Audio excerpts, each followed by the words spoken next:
అందరికీ నమస్కారం. ఈరోజు మనం చెప్పుకోబోయే కథ తెలివైన భార్య. కథలోకి వెళ్ళబోయే ముందు మీరు కనుక మన ఛానల్ని ఫస్ట్ టైం చూస్తున్నట్లయితే తప్పకుండా మన ఛానల్ని లైక్ చేయండి, షేర్ చేయండి, సబ్స్క్రైబ్ చేయండి, బెల్ ఐకాన్ క్లిక్ చేసి ఆల్ అనే బటన్ని ప్రెస్ చేయడం మర్చిపోకండి. కథని ఎక్కడ స్కిప్ చేయకుండా వినండి. మరి కథలోకి వెళ్ళిపోదామా? శ్రీనివాసరావుది ఒక ప్రైవేటు ఉద్యోగం. ఆయనకంటూ తల్లిదండ్రుల ద్వారా వచ్చిన స్థిరచరాస్తులు అంటూ అర్ధనా పైసా కూడా లేవు. ఆయన భార్య శకుంతల. ఆవిడకి కూడా తల్లిదండ్రులు కట్న కానుకలంటూ ఏవీ ఇచ్చి చేసిన వాళ్ళు కాదు. శ్రీనివాసరావు వాళ్ళు తాళి గొలుసు నల్లబూసలు పెడితే శకుంతల పుట్టింటి వాళ్ళు ఆయనకు చైను ఉంగరం పెట్టి ఆ రోజుల్లో స్కూటర్ కొనిచ్చి ఆవిడకి గాజులు నెక్లెస్ పెట్టి పెళ్లి ఖర్చులు బట్టలు పెట్టేసరికి వాళ్ళ పని అయిపోయింది. ఉండేది సిటీలో సంసారం. ఇక శ్రీనివాసరావు తల్లిదండ్రులు, శకుంతల తల్లిదండ్రులు కూడాను మీ బ్రతుకు మీరు బ్రతకాల్సిందేనమ్మా, మేము పెట్టగలిగింది ఏమీ లేదు అని మొదటి పురుడు వరకు మా బాధ్యత అని పెళ్లిలోనే చెప్పేశారు. శ్రీనివాసరావు తల్లిదండ్రులు అయితే గనక మేము అది కూడా ఇవ్వలేము, మంచి చెడు చూడటం తప్ప అనేసి పెన్షన్ల మీద ఆధారపడి బ్రతికే వాళ్ళం అనేసారు వాళ్ళు. సిటీకి వచ్చి అద్దెంట్లో కాపురం పెట్టుకున్నారు. ఆయన ఉద్యోగానికి వెళ్ళొస్తూ ఉండేవాడు. కష్టపడే మనిషే. పొద్దున్నుంచి సాయంత్రం దాకా ఆ కుటుంబం కోసమే కష్టపడే జీవితం ఆయిందే. కాస్త ఉద్యోగం ఏమైనా పెద్దదా అంటే కాదు, చిన్న ఉద్యోగమే. ఫ్యాక్టరీలో పొద్దున్నుంచి సాయంత్రం దాకా నిలబడే చెయ్యాలి. సుఖం లేని బ్రతుకు. కానీ తాము చదివిన చదువు ఒక ఇది అయితే ఆ డిగ్రీకి ఉద్యోగం రావటమే గొప్ప. పోనీ ఉద్యోగం సంగతి తీసి పక్కన పెడదుమా, ఇంకొక బాధాకరమైనటువంటి విషయం ఏంటయ్యా అంటే ఆయనది గవర్నమెంట్ ఉద్యోగం వచ్చే కులం కాకపోవటం వల్ల ఆయన గవర్నమెంట్ ఉద్యోగానికి ట్రై చేసినా ఉద్యోగం రాని పరిస్థితే. ఇక ఆయన ఆ ప్రైవేట్ ఉద్యోగాన్నే చేసుకొచ్చుకుంటూ ఉండేవాడు. ఆ స్కూటర్ మీదే వెళ్ళొచ్చే. శకుంతల పని ఒక్కటే. ఉన్నది మధ్యతరగతి సంసారమే అయినా దర్జాలకి ఏమీ తగ్గకూడదు అనుకునేదే. భర్త తీసుకొచ్చి పడేస్తాడు. భర్తగా అది ఆయన బాధ్యత. 4 రకాలు వండి అక్కడ పడేయటం తప్ప మిగతా విషయాల గురించి ఆవిడకి అసలు ఏదీ తెలియదు. కమ్మగా వంట చేయటం మాత్రం వచ్చు. ఇది వచ్చు, ఇది రాదు అనేది అసలు ఆవిడ హిస్టరీలోనే లేదు. ఏదైనా కొత్తగా చూసినా అలా అవపోసన పట్టేసొద్ది శకుంతల. ఇలా వంట చేసి పెట్టడం, ఆయన ప్రేమగా చూసుకోవటం ఆవిడ బాధ్యత. అత్తమామలు వచ్చినా చాలా ప్రేమగా చూసుకునేదే. శకుంతల గర్భవతి అయ్యింది. మొదటి కాన్పులో కొడుకు పుట్టాడు. భరణి అని పేరు పెట్టుకున్నారు. పుట్టింటి వాళ్లే పురుడు పోసి పిల్లాడికి మురుగులు గొలుసు చేయించే. ఇక మా బాధ్యత అయిపోయిందమ్మా అని చెప్పి 2 ఉంగరాలు పెట్టేసరికి వాళ్ళ పని అయిపోయింది మనవడికి. ఇక ఆ తర్వాత మళ్ళీ శకుంతల 5 సంవత్సరాల తరువాత గర్భవతి అయ్యింది. కూతురు పుట్టింది. ఆకాంక్ష అనే కూతురికి పేరు పెట్టుకున్నారు.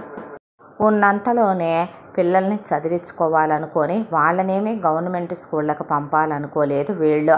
మనవరాలు పుట్టింది కదా అని శ్రీనివాసరావు తల్లి పిల్లకు గొలుసు, మురుగులు, 2 చిన్న ఉంగరాలు చేయించింది ఆవిడ. తర్వాత శకుంతల తల్లిదండ్రులు, శ్రీనివాసరావు తల్లిదండ్రులు కాలం చేసేశారు.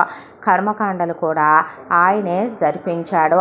ఇక శకుంతలకి పుట్టిల్లు కూడా లేదు. అన్నీ భర్తే. ఆయనకి అన్నీ భార్య పిల్లలే అనుకొని బ్రతుకుతూ వస్తున్నారు. ఉన్నంతలో కోటీశ్వరులాగాను బ్రతకలేరు, ఒక రకంగా పేదవాళ్లలాను బ్రతకలేరు. కరెక్ట్గా టెన్షన్గా ఇంటద్దె కడతాడు ఆయన మాట పడకుండా.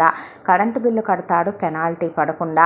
ఒక గ్యాస్ బండ వెలుగుతూ ఉంటేనే ఇంకో బండ స్పేర్ ఉండాలని ఆలోచించే మధ్యతరగతి మానవుడు ఆయన.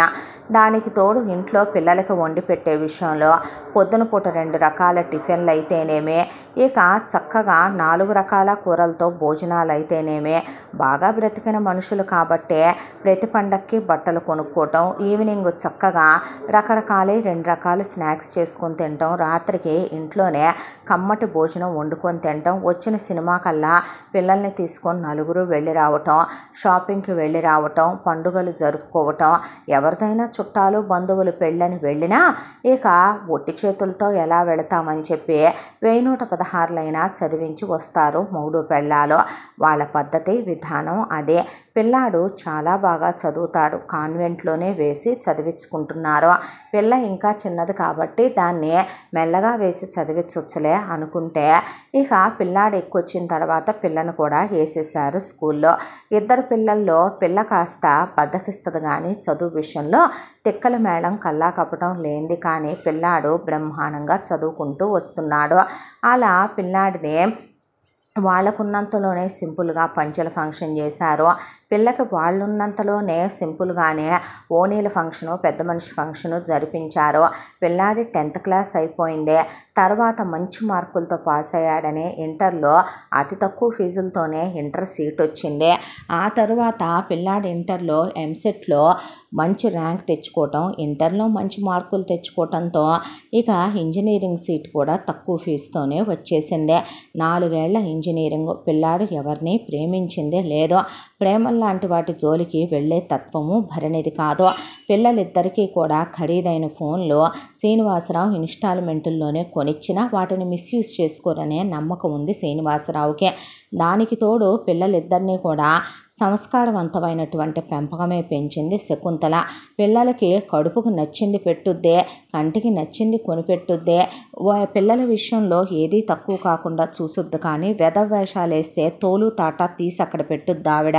కాబట్టి పిల్లలు ఎప్పుడూ కూడా అతివాగుడు వాగటం కానీ, అతి ఆలోచనలు చేయటం కానీ, లేదా అతివాద లక్షణాలకు పోవటం కానీ అలాంటివి అసలు వాళ్ళ పిల్లలు చెయ్యరు.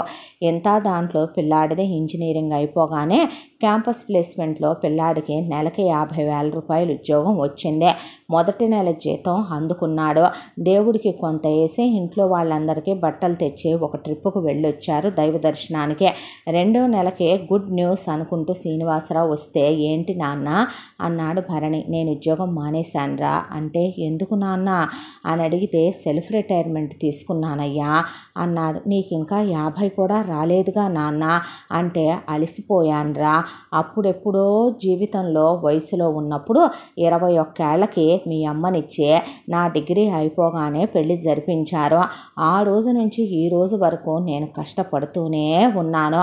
ఏ రోజు నేను సుఖపడిందే లేదు. నేనేదో సెకండ్ హనీమూన్కి వెళ్ళాలనో, BMW కారుల్లో తిరగాలనో, మీ అమ్మతో సరసాలు ఆడాలనో, లేదంటే మీ అమ్మతో సినిమా షికార్లకు వెళ్ళాలనో, బెడ్రూమ్లో మీ అమ్మతో ఇప్పుడు సుఖపడాలనో కాదయ్యా. నాకు నచ్చింది వండించుకొని తినాలి నా కడుపు నిండా. అలాగే నాకు నచ్చిన బుక్స్ తెచ్చుకొని వాటితో సహవాసం చేయాలనేది నా కోరిక.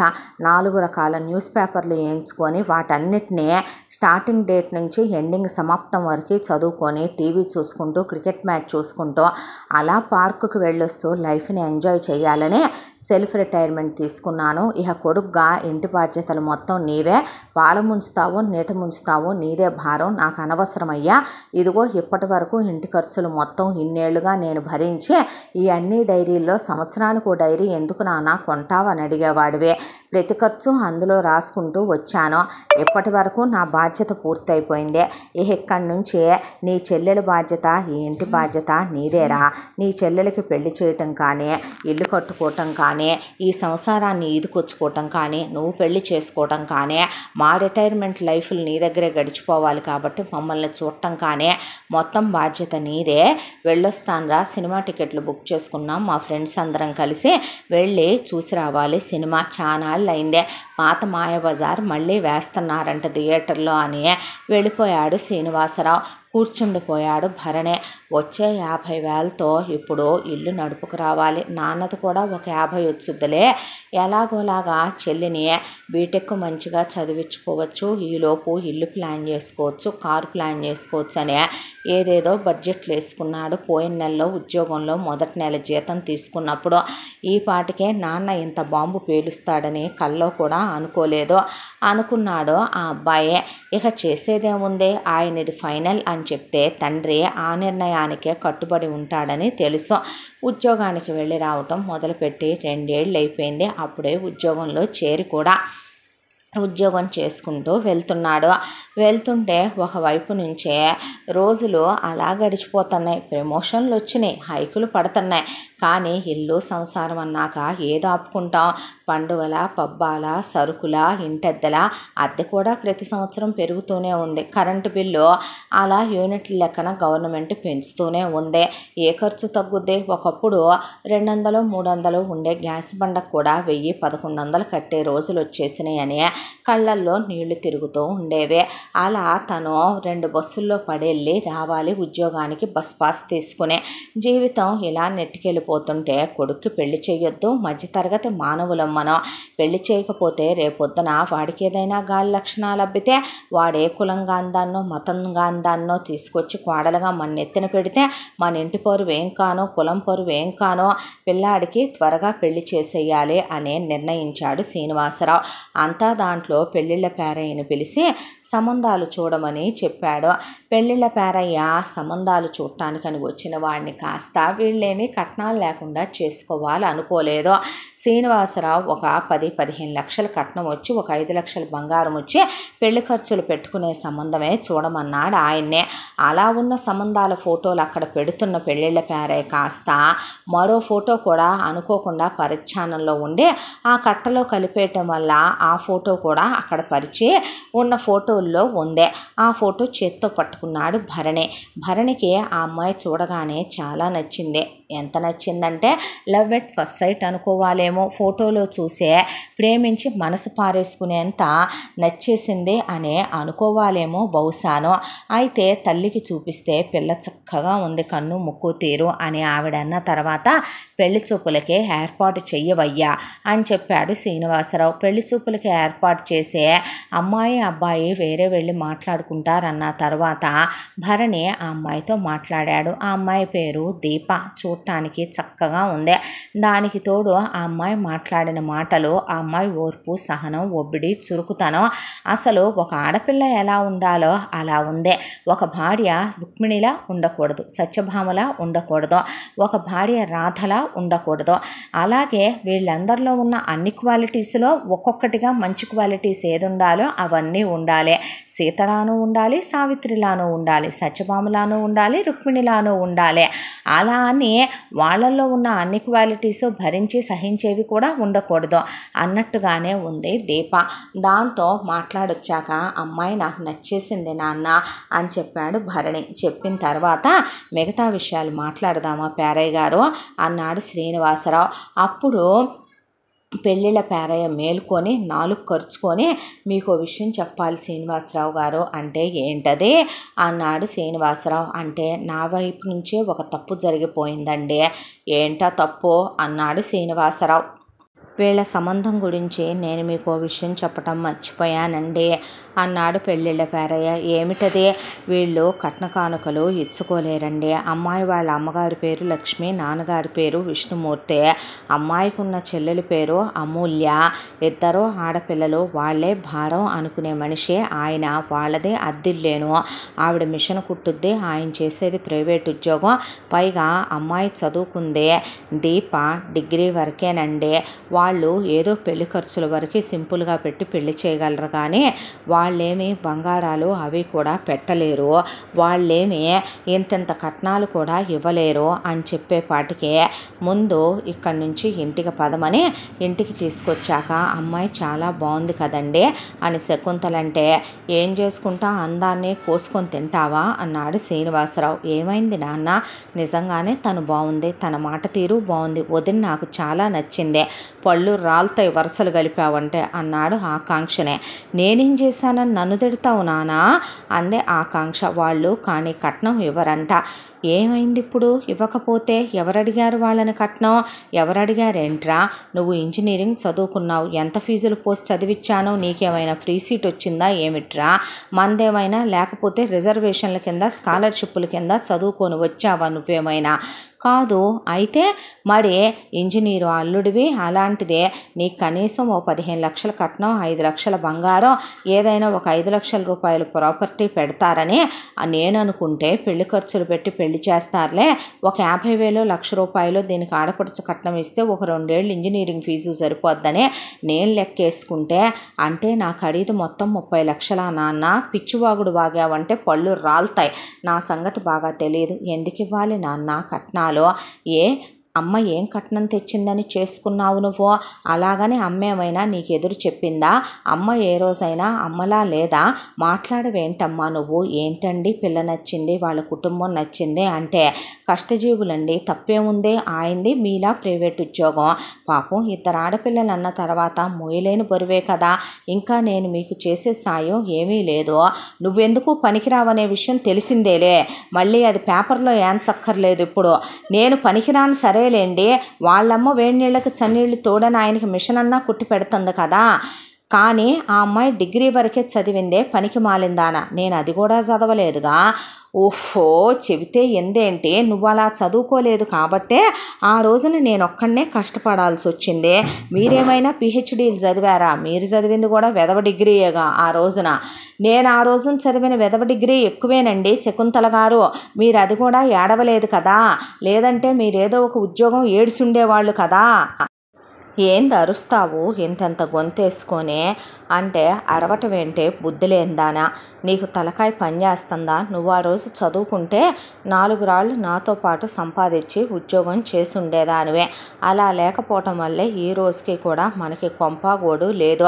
వాడితో పాటు బీటెక్ చదువుకున్న అమ్మాయి అయితే ఆ అమ్మాయి అయినా కనీసం ఉద్యోగం చేస్తే వాడు రేపొద్దున చెల్లెలి పెళ్ళికి 4 రాళ్ళు వెనకేసుకుంటాడు, వచ్చిన కట్నంతో ఇల్లు కొనుక్కుంటాడని నేనంటే అది నా స్వార్థం మడే. అది నేను ఆలోచించే తప్పుడు విధానం మడే. బుద్ధుండాలి, నీకు వయసు వచ్చింది, నువ్వైనా చెప్పొద్దేంటే పనికి మాలిందానా అంటే చాలే ఊరుకోవయ్యా. అలా అనుకుంటే ఆయన నీలాంటి మధ్యతరగతి మనిషే. మనకన్నా ఇంకా 4 మెట్లు కిందే ఉన్నారు పాపం వాళ్ళు. ఆవిడ మెళ్ళో తాళి గొలుసు నల్లబూసలు చెప్పొద్దు తప్ప చేతికి గాజులు కూడా లేవు. మట్టి గాజులు వేసుకున్నా మొగుడికి ఉపయోగపడుతుంది ఆవిడ మిషన్ కుట్టుకుంటా. నువ్వు అది కూడా పనికిరానంటావు. నేను వండి పెట్టకపోతే గడ్డి తిని ఉండేవాడి మరిన్నాళ్ళ నుంచే. మొగుడు సంపాదించుకొచ్చి పెడతంటే సంబారాలన్నీ మోసుకొస్తే వండి పెట్టడం గొప్ప కాదే, సంపాదించి వండి పెట్టాలి. మరే ఏడా నువ్వు పిహెచ్డీ చదివావు, నేను చదవలేదు. నేను ఎలగబెట్టిన డిగ్రీ నీకు చాలా ఎక్కువే, నువ్వు ఎలగబెట్టిన 7వ తరగతి ఫెయిలే. ఎందుకు పనికి రాకుండా పోయింది? తినటం వండుకోవటం తప్ప దేనికి పనికొచ్చావు నువ్వు?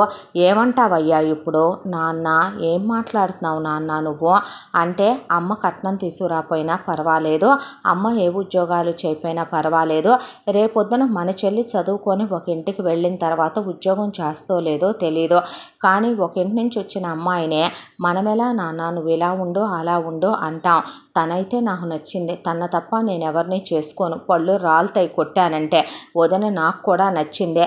నచ్చుద్ది వదిన నీకు. వెళ్ళి నోరు మూసుకొని ముందు ఎంసెట్కి ప్రిపేర్ అవ్వు, పనికి మాలిందానా. వీటికి ఉంటారు ఇంట్లో 1కి 4 అనకూడదులే. కానీ అదేంటి నాన్న అలా మాట్లాడతావు? ఒరే, దీని మొగుడు ఉద్యోగం చేయించుకుంటాడా, అడుక్కు తింటారా? అది పెళ్ళైన తర్వాత వాళ్ళ ఇష్టం. పెళ్ళి చేశామా పంపించామా అన్నంత వరకే మన బాధ్యత. 4 రూపాయలు వచ్చి పెళ్ళాంతో పాటు వాళ్ళు కనీసం ఓ 15 లక్షలన్నా ఇస్తే ఎట్టాగొట్ట లోన్ తగలేసుకొని ఇద్దరు ఉద్యోగం చేస్తుంటే ఒకళ్ళ ఉద్యోగం మీద ఆ లోను కట్ అయిపోతా ఒక కొంప కొనుక్కుంటావు. ఆ తర్వాత ఆ లోను క్లియర్ అయ్యేలోపు ఈ ముదృష్టపు దాని పెళ్ళి దీని చదువు తగలడుంది. ఓ 1,00,000 రూపాయలు ఆడపడుచు కట్నాలు ఇస్తే గనక దీన్ని ఒక 2 ఏళ్ల పాటు దీని ఫీజు కట్టి తగలేయచ్చు, నీకు భారం తగ్గుద్ది.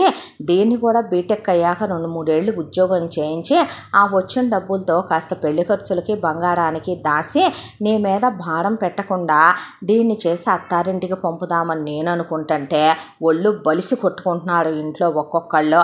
అనేపాటికి నువ్వు 1,00,000 చెప్పు 1,000 చెప్పు, ఆ పిల్ల నాకు నచ్చింది కోడలుగా. నచ్చిద్ది కోడలుగా. నువ్వు తెచ్చావుగా 7 వారాల నగలోను వెనకమాల 700 ఎకరాల పొలం. నీకుంటే 700 ఎకరాల పొలం, నేను తెస్తా 700 ఎకరాల పొలం. ఏందే గొంతు లేస్తుంది? నీ గొంతు లేస్తే నా గొంతు లేస్తుంది. ఏ స్వతంత్రం రాని రోజుల్లో ఆడవాళ్ళమేమీ కాదు. అనేపాటికి సిటీకి తీసుకొచ్చి కాపురం చేయిస్తున్నాను కదా, బాగా కొలెస్ట్రాల్ పట్టేసి కొట్టుకుంటున్నావు చికెన్లు మటన్లు తినే. అబ్బో, నేనుండి పెట్టకుండానే నువ్వు తినకుండానే నీకేం పట్టకుండానే ఇంత గొంతు లేచిపోతుంది పిల్లల మీద నా మీద నీకు. వామ్మో వామ్మో, అసలు ఇది ఇల్లేనంటే సంసారమేనంటే ఈ వజాన మాట్లాడుతుంది మాట్లాడతారా? నన్ను ఎదిరించటం ఏంటి నాన్న? నేను ఇష్టమైన అమ్మాయిని నేను పెళ్లి చేసుకోకుండా డబ్బుల కోసం నువ్వు ఖరీదు కట్టేసి నాకు 15 లక్షల కట్నం అని, 5 లక్షల బంగారం అని, 5 లక్షల ప్రాపర్టీ అని, 5 లక్షల పెళ్లి ఖర్చులని, ₹1,00,000 చెల్లికి ఆడపడుచు కట్నం అని, ఆ అమ్మాయి వచ్చేటప్పుడు లాంఛనాలు సామాన్లు తేవాలని, నాకు బైక్ కొనాలని, నాకు చైను ఉంగరం అలాగే హ్యాండ్ చైను పెట్టాలని, నా ఖరీదు 30 లక్షలకు నువ్వు డిసైడ్ చేస్తే ఎంత చండాలంగా ఉంటుంది? లైఫ్ లాంగ్ నన్ను కొనుక్కున్నానని తెప్పితే ఎలా ఉంటుంది? నన్నెవడూ కొనుక్కునేవాళ్ళు లేడయ్యా. ఆ రోజున ఈవిడ ఫ్రీగా కొట్టేసింది నన్ను. అబ్బో, ఎక్కడ 101 జిల్లాలకు అందగాడివి, మరి ఆ అందగాడితోనే కదే మరి ఇద్దరిని అన్నావో. సరేలే, లైట్ తీసి కళ్ళు మూసుకున్న తర్వాత పిల్లలు అన్నాక ప్రకృతి పరంగా పుట్టకుండా ఉంటారా? నా బిడ్డలిద్దరికీ నా పుట్టకు వచ్చింది. నీ పుట్టకు వస్తే వాడాడి ఖర్చు అయ్యేను, పళ్ళు రాలుతాయి కొట్టానంటే.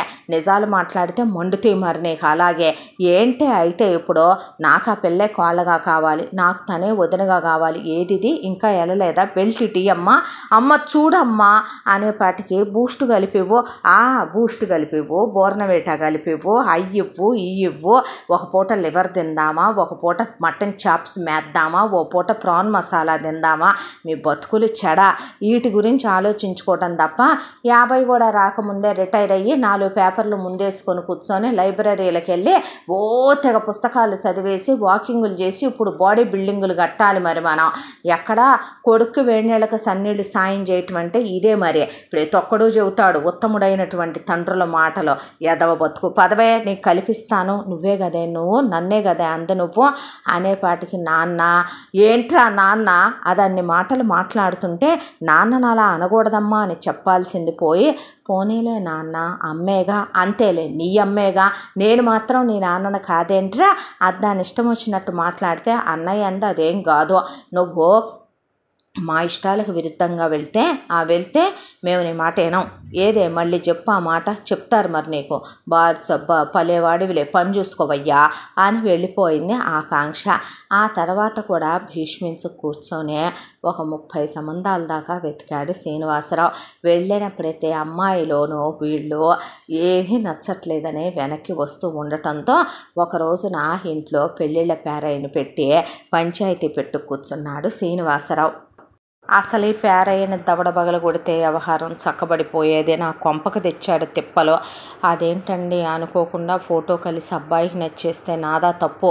నచ్చుతారయ్యా, కళ్ళకు కామెర్లు కమ్మినప్పుడు పచ్చ కామెర్లోడికి లోకమంతా పచ్చగానే ఉందని నచ్చేస్తారు. అలాగే నువ్వు చేద్దు కానీ రేపు పొద్దున ఇదిగో దీని పెళ్ళి అయినా నేనేమే అన్నయ్యని కట్నాలు ఇమ్మనమనేం అడగను.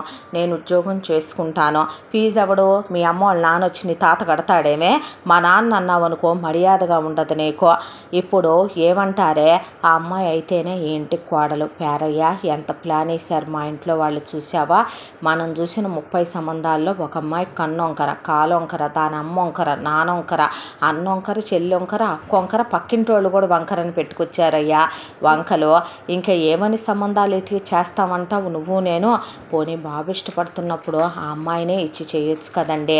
ఏమిస్తారయ్యా వాళ్ళు? ఏమీ ఇవ్వలేమని వాళ్ళు చెప్పారు కదండి. పెళ్లి ఖర్చుల వరకు పెట్టుకొని పెళ్లి చేస్తామని చెప్పే అనేపాటికి నేను అమ్మాయిని అయితేనే చేసుకుంటా, లేదంటే ఇలాగే ఉంటా.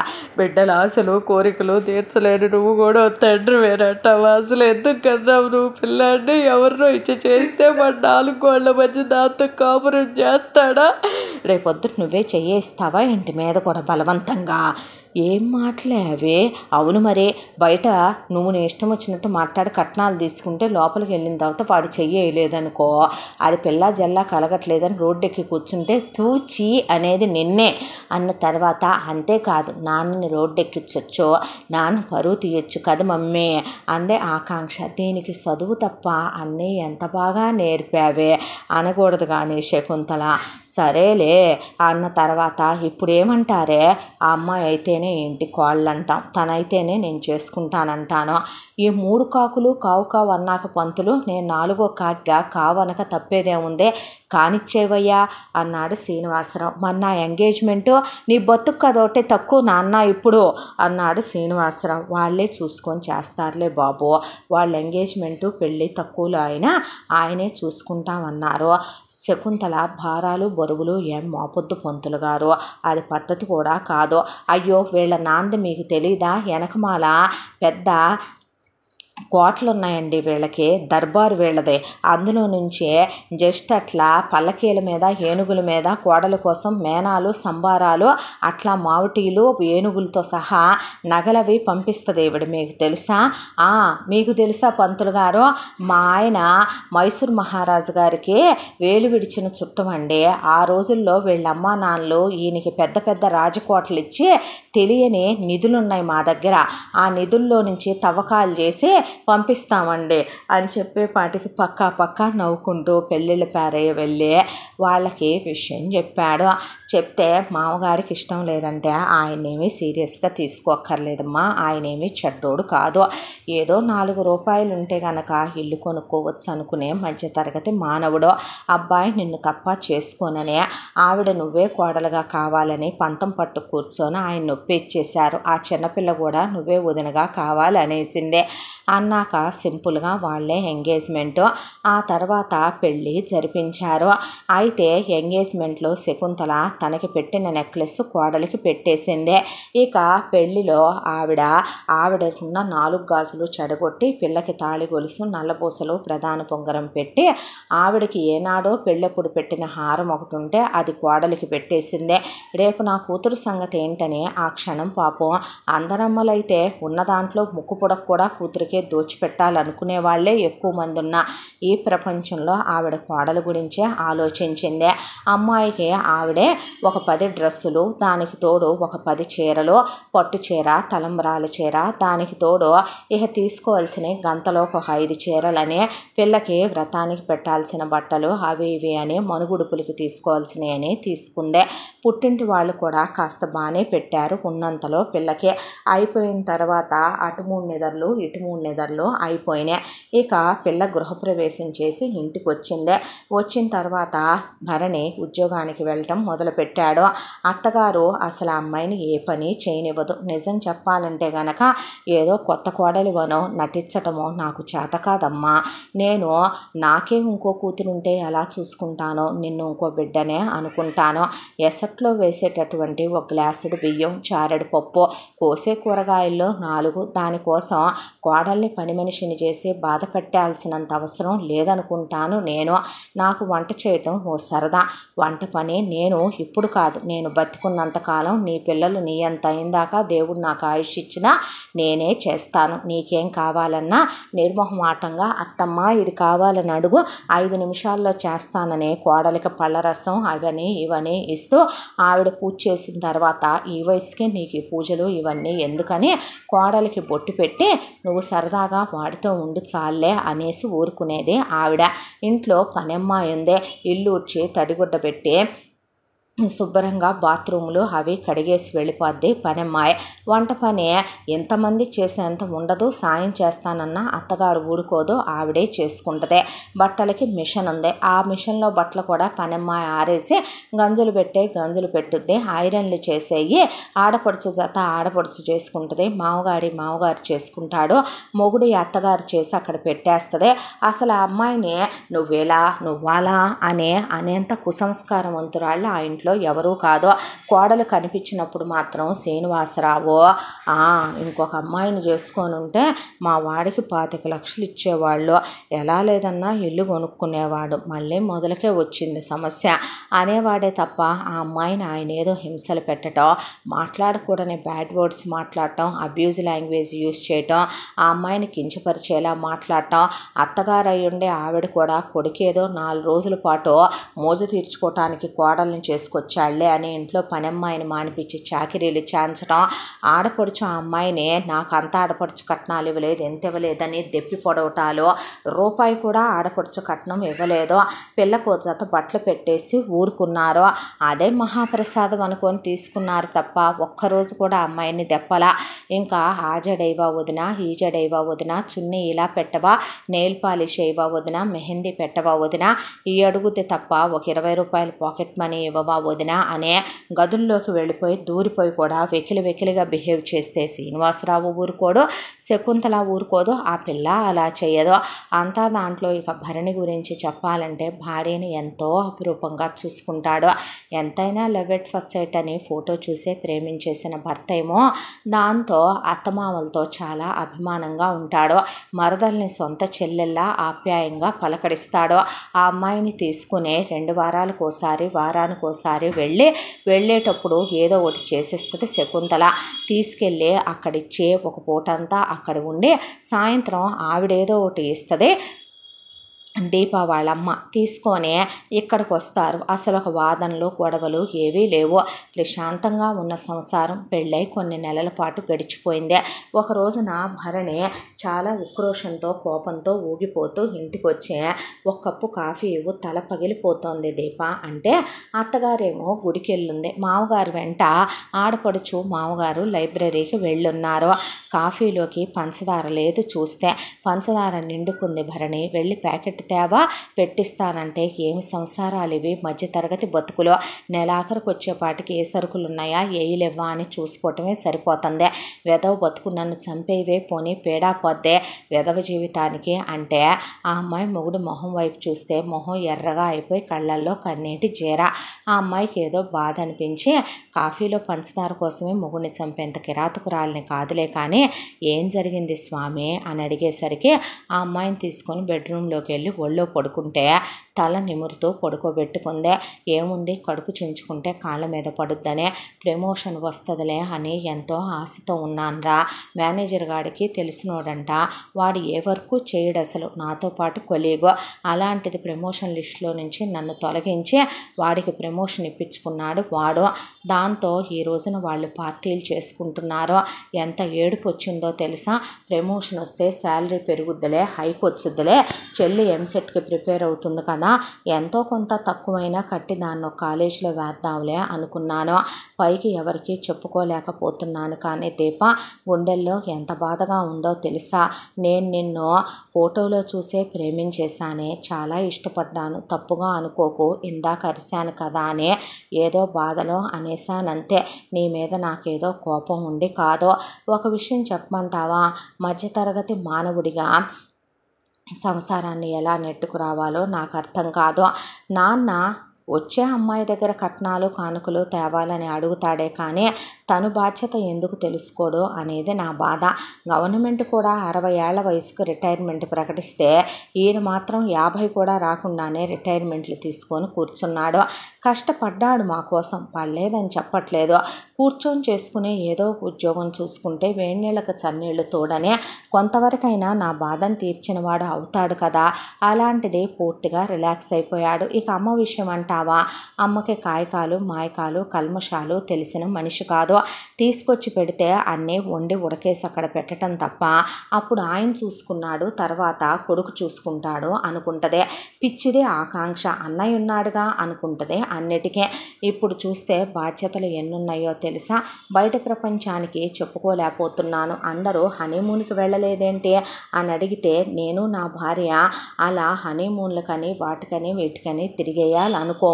మనసులు ముఖ్యం అనుకుంటాము. ఎంత అన్యోన్యంగా ఉండాలా, బాండింగ్ ఎంత డెవలప్ చేసుకోవాలా అని ఆలోచిస్తామనే. వాళ్ళకేదో 4 ఐస్ కబుర్లు చెప్పి బిస్కెట్ వేసి పక్కకు వచ్చానే తప్ప మనసులో ఎంత బాధగా ఉందో తెలుసా. పెళ్ళై మీ ఇంట్లో 3 నిద్రలు ఇక్కడ 3 నిద్రలు, వెంటనే జీతం ఎక్కడ పోద్దోనని ఆఫీస్కి వెళ్ళిపోవటం తప్ప నిన్ను తీసుకొని ఎక్కడికైనా ఓ 10-15 రోజులు ఏకాంతంగా వెళ్ళి రావటానికి డబ్బులున్నాయా చెప్పు. అంతా దాంట్లో అమ్మకున్న నగల్లో నుంచే అమ్మ చేతి గాజులు తీసి నీకు తాళి గొలుసు నల్లబూసలు ఉంగరం చేయించేసిందే, ఉన్న నెక్లెస్ హారం నీకు పెట్టేసిందే. రేపు చెల్లి భవిష్యత్తు గురించి అసలు అమ్మా నాన్న ఆలోచించరు. నేనేదో పెట్టాలి దోచి అని కూడా అనుకోర్రా. నిజం చెప్పాలంటే వాళ్ళు చెడ్డవాళ్ళు కూడా కాదు. పోనీ అలాగని నేను అనుకోవటానికి కూడా వాళ్ళు నాతో పాటు బీటెక్ చదువుకున్న అమ్మాయి అయితే ఉద్యోగం చేసి 4 రాళ్ళు సంపాదించుద్ది అనుకున్నారు. కాకపోతే నా తల్లో చెల్లో కట్నాలు తీసుకురాకుండా, రేపు కట్నాలు తీసుకెళ్లకుండా వాళ్ళు పెళ్ళిళ్ళు చేసుకొని మొగుళ్ళతో సంతోషంగా ఉండాలి అనుకునే మనిషిని నేను. అలాంటిది ఒక ఇంటి నుంచి వచ్చే నిన్ను కట్నాలు తెమ్మనమని అడగటం ధర్మం కాదు. పోనీ చెల్లిని పార్ట్ టైం జాబుకు పంపుదామా? పేపర్లో టీవీల్లో వచ్చే న్యూస్లు చూస్తే వెన్నులో వణుకు పుడుతుంది. వెళ్ళిన ఆడపిల్ల మళ్ళీ అలాగే సేఫ్గా వస్తుందా రాదా అనే అదొక టెన్షను. అమ్మక ప్రపంచ జ్ఞానం లేదు. నాన్న చేయగలిగి కూడా ఆరోగ్యంగా ఉండే 4 పేపర్లు చదువుకుంటా 4 కప్పులు కాఫీ తాగి ఇక నచ్చిని వండించుకొని తింటూ టీవీ చూసుకోవటానికి పరిమితం చేసేసుకున్నాడు జీవితాన్నే. నాకేం అర్థం కావటం లేదు. ఇంతవరకు సొంత ఇల్లు లేదు, అద్దె కొంపే. ఎక్కడ వేసిన గొంగళే అక్కడే అన్నట్టుంది బ్రతుకో. రేపు దీనికి ఎంతో కొంత ఎంసెట్ కాలేజీలో ఇక దానికి ఒకవైపున ఇప్పుడు కోచింగ్కి కట్టుకుంటూ వస్తున్నాము. రేపు ఎంసెట్ ర్యాంక్ వచ్చిందనుకో ఆ తర్వాత ఇంజనీరింగ్ కాలేజీలో ఫీజు కట్టి జాయిన్ చేయాలి.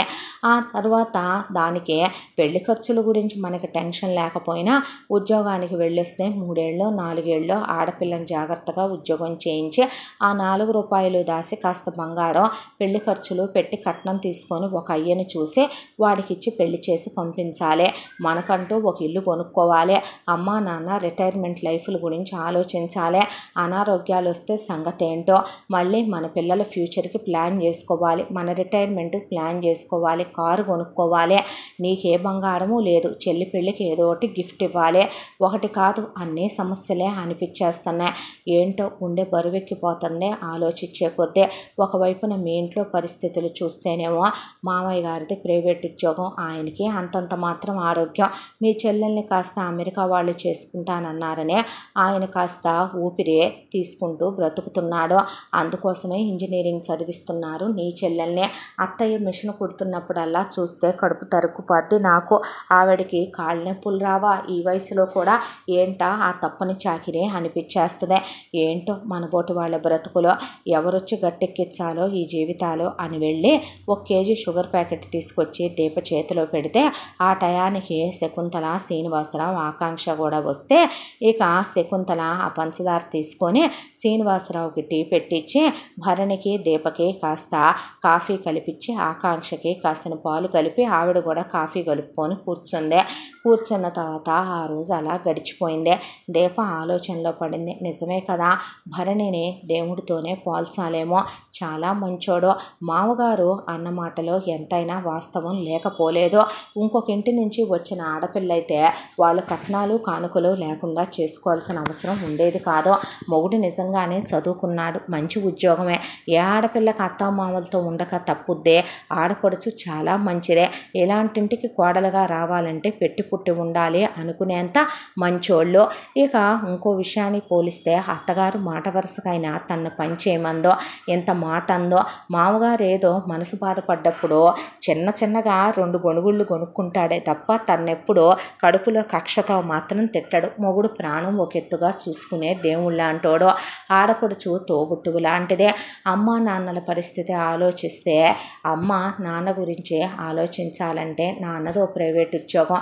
వీళ్ళకన్నా మిడిల్ క్లాస్ బతుకులు తమ చిన్నప్పటి నుంచే మెరిట్ల మీద చదువుకుంటూ వచ్చారు. అలా చదివించటానికే అమ్మ కాళ్ళు అరిగిపోయిందాకా మిషన్ కుడుతూనే ఉంటుంది, ఆ కళ్ళు పోయిందాకా. ఇక ఒకవైపున తను చిన్నప్పటి నుంచి అమ్మ బాధ చూడలేక చేతి పని నేర్చుకుంటూ కటింగులు నేర్చుకుంటూ మిషన్ బాగా నేర్చేసుకుంది. అమ్మకు అలా కొన్నాళ్ళు తను మిషన్ కుట్టి సాయం చేసి పెట్టిందే. ఇక చెల్లెలి విషయానికి వస్తే మేనత్త అన్నది అన్నంత వరకే తెలుసు ప్రపంచానికి. కాకపోతే మేనత్త అక్కడ పెట్టిన లింకులు మలుపులు కిటుకులు ఎవరికీ తెలియదు. మేనత్త కొడుకు అమెరికాలో ఎంఎస్ చేసి ఉద్యోగం చేస్తున్నాడు.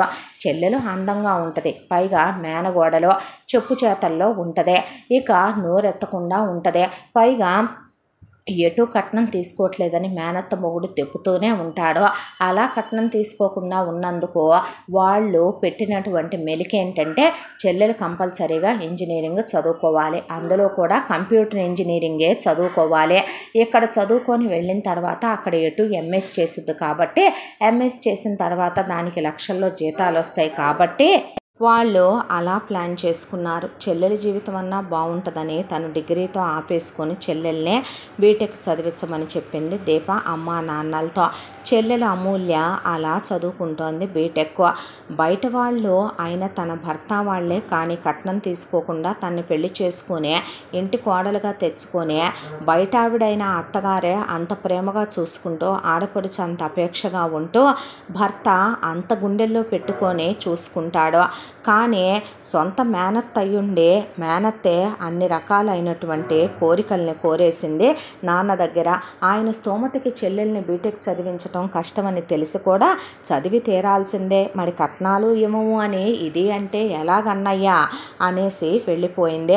ఏదో చెల్లెలు కొడుక్కిచ్చుకుంటే అమెరికా వెళ్ళి అది సుఖపడుద్ది అనే దాంతో అప్పో సప్పో చేసి చదివించేంత, అప్పులకు వడ్డీలు కట్టేంత లేక అమ్మ కాళ్ళు అరిగిపోయిందాక మిషన్ కుడుతూ ఆయన ఒక వైపున ప్రైవేట్ ఉద్యోగం చేస్తూ మరొక వైపున అక్కడ ఇక్కడ లెక్కలు రాస్తూ పార్ట్ టైం ఉద్యోగాలు చేస్తూ వచ్చినవన్నీ కట్టి పాపం అది మెరిట్ మీద చాలా బాగా చదువుద్దే. ఆ ఫీజులు కట్టడానికే వాళ్ళ ప్రాణం మీదకి వస్తుంది. అయిన వాళ్ళని నమ్మటానికి లేదో, బయట వాళ్ళని వీళ్ళని ఏమనుకుంటాం. అయినా ఇప్పుడు తన భర్త అన్న దాంట్లో న్యాయం కూడా ఉందే.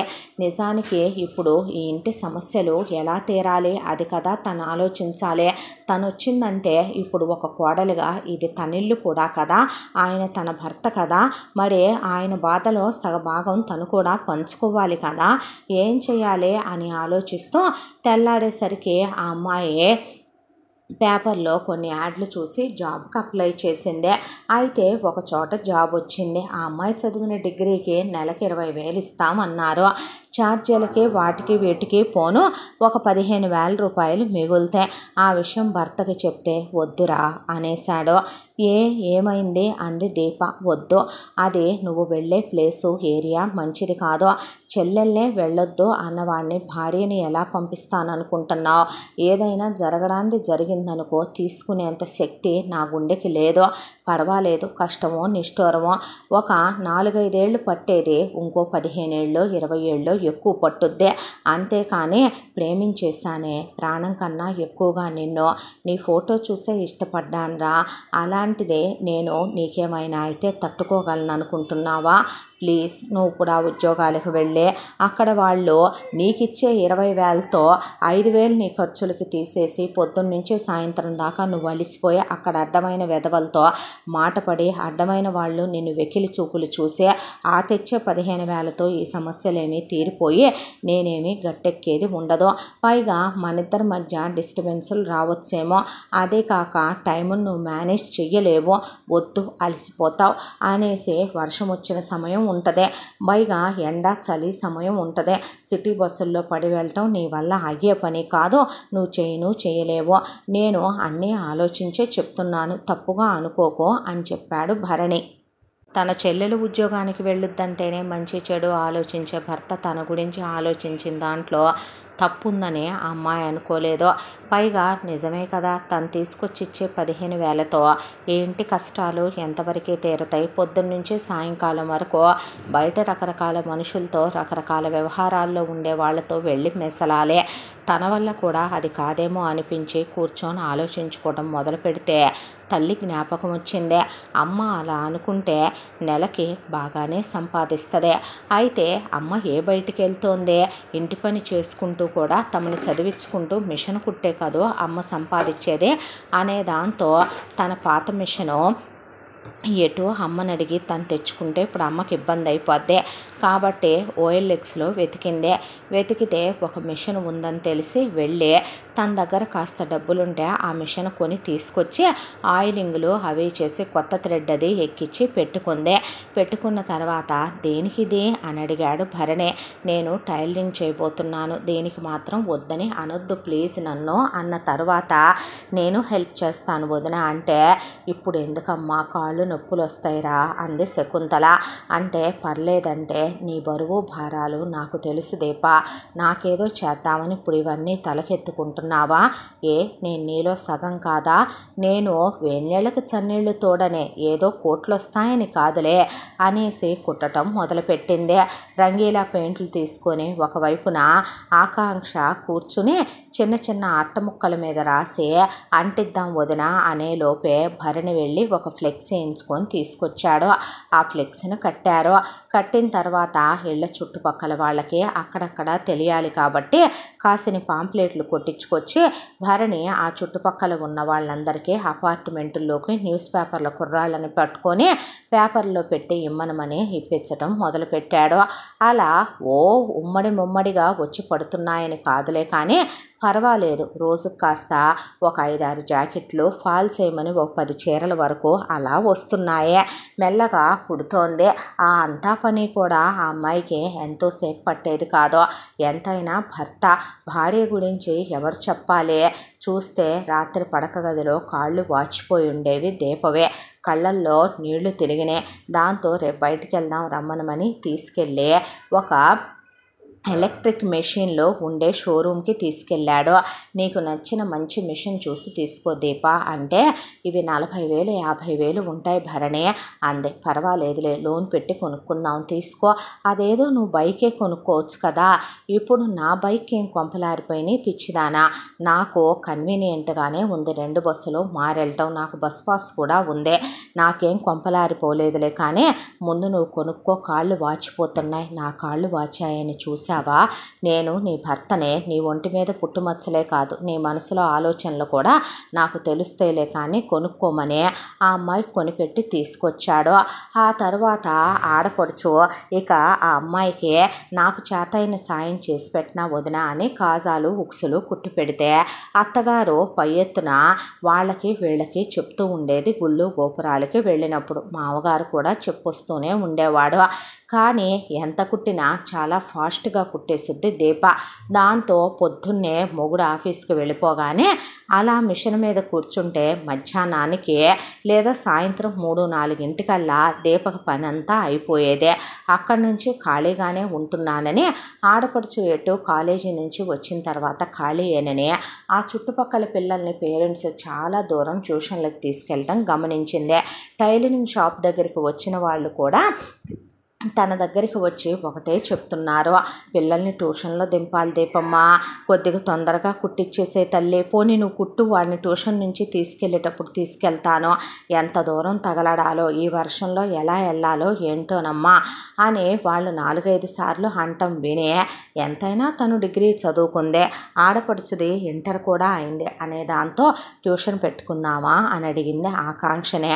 ఓ అలాగే వదిన, ఎందుకు హెల్ప్ చేయను అనే పాటికి వచ్చి భరణి మళ్ళీ ఇదేం కష్టం అంటే ఏమంత కష్టపడిపోతున్నాను, ఇంటి ముందే కదా నేను మిషన్ పెట్టుకున్నాను, వసారా అంతా ఖాళీగానే ఉంది, అక్కడ ట్యూషన్ స్టార్ట్ చేసుకుందాం, ఈ మధ్యలో ట్యూషన్ లేదు కదా అన్న తర్వాత మొదలుపెట్టి మిషన్ దగ్గరకు వచ్చే వాళ్ళకి ఆ చుట్టుపక్కల వాళ్ళకి చెప్తేనే స్టార్టింగ్ 20 మంది పిల్లలతో మొదలుపెట్టారు.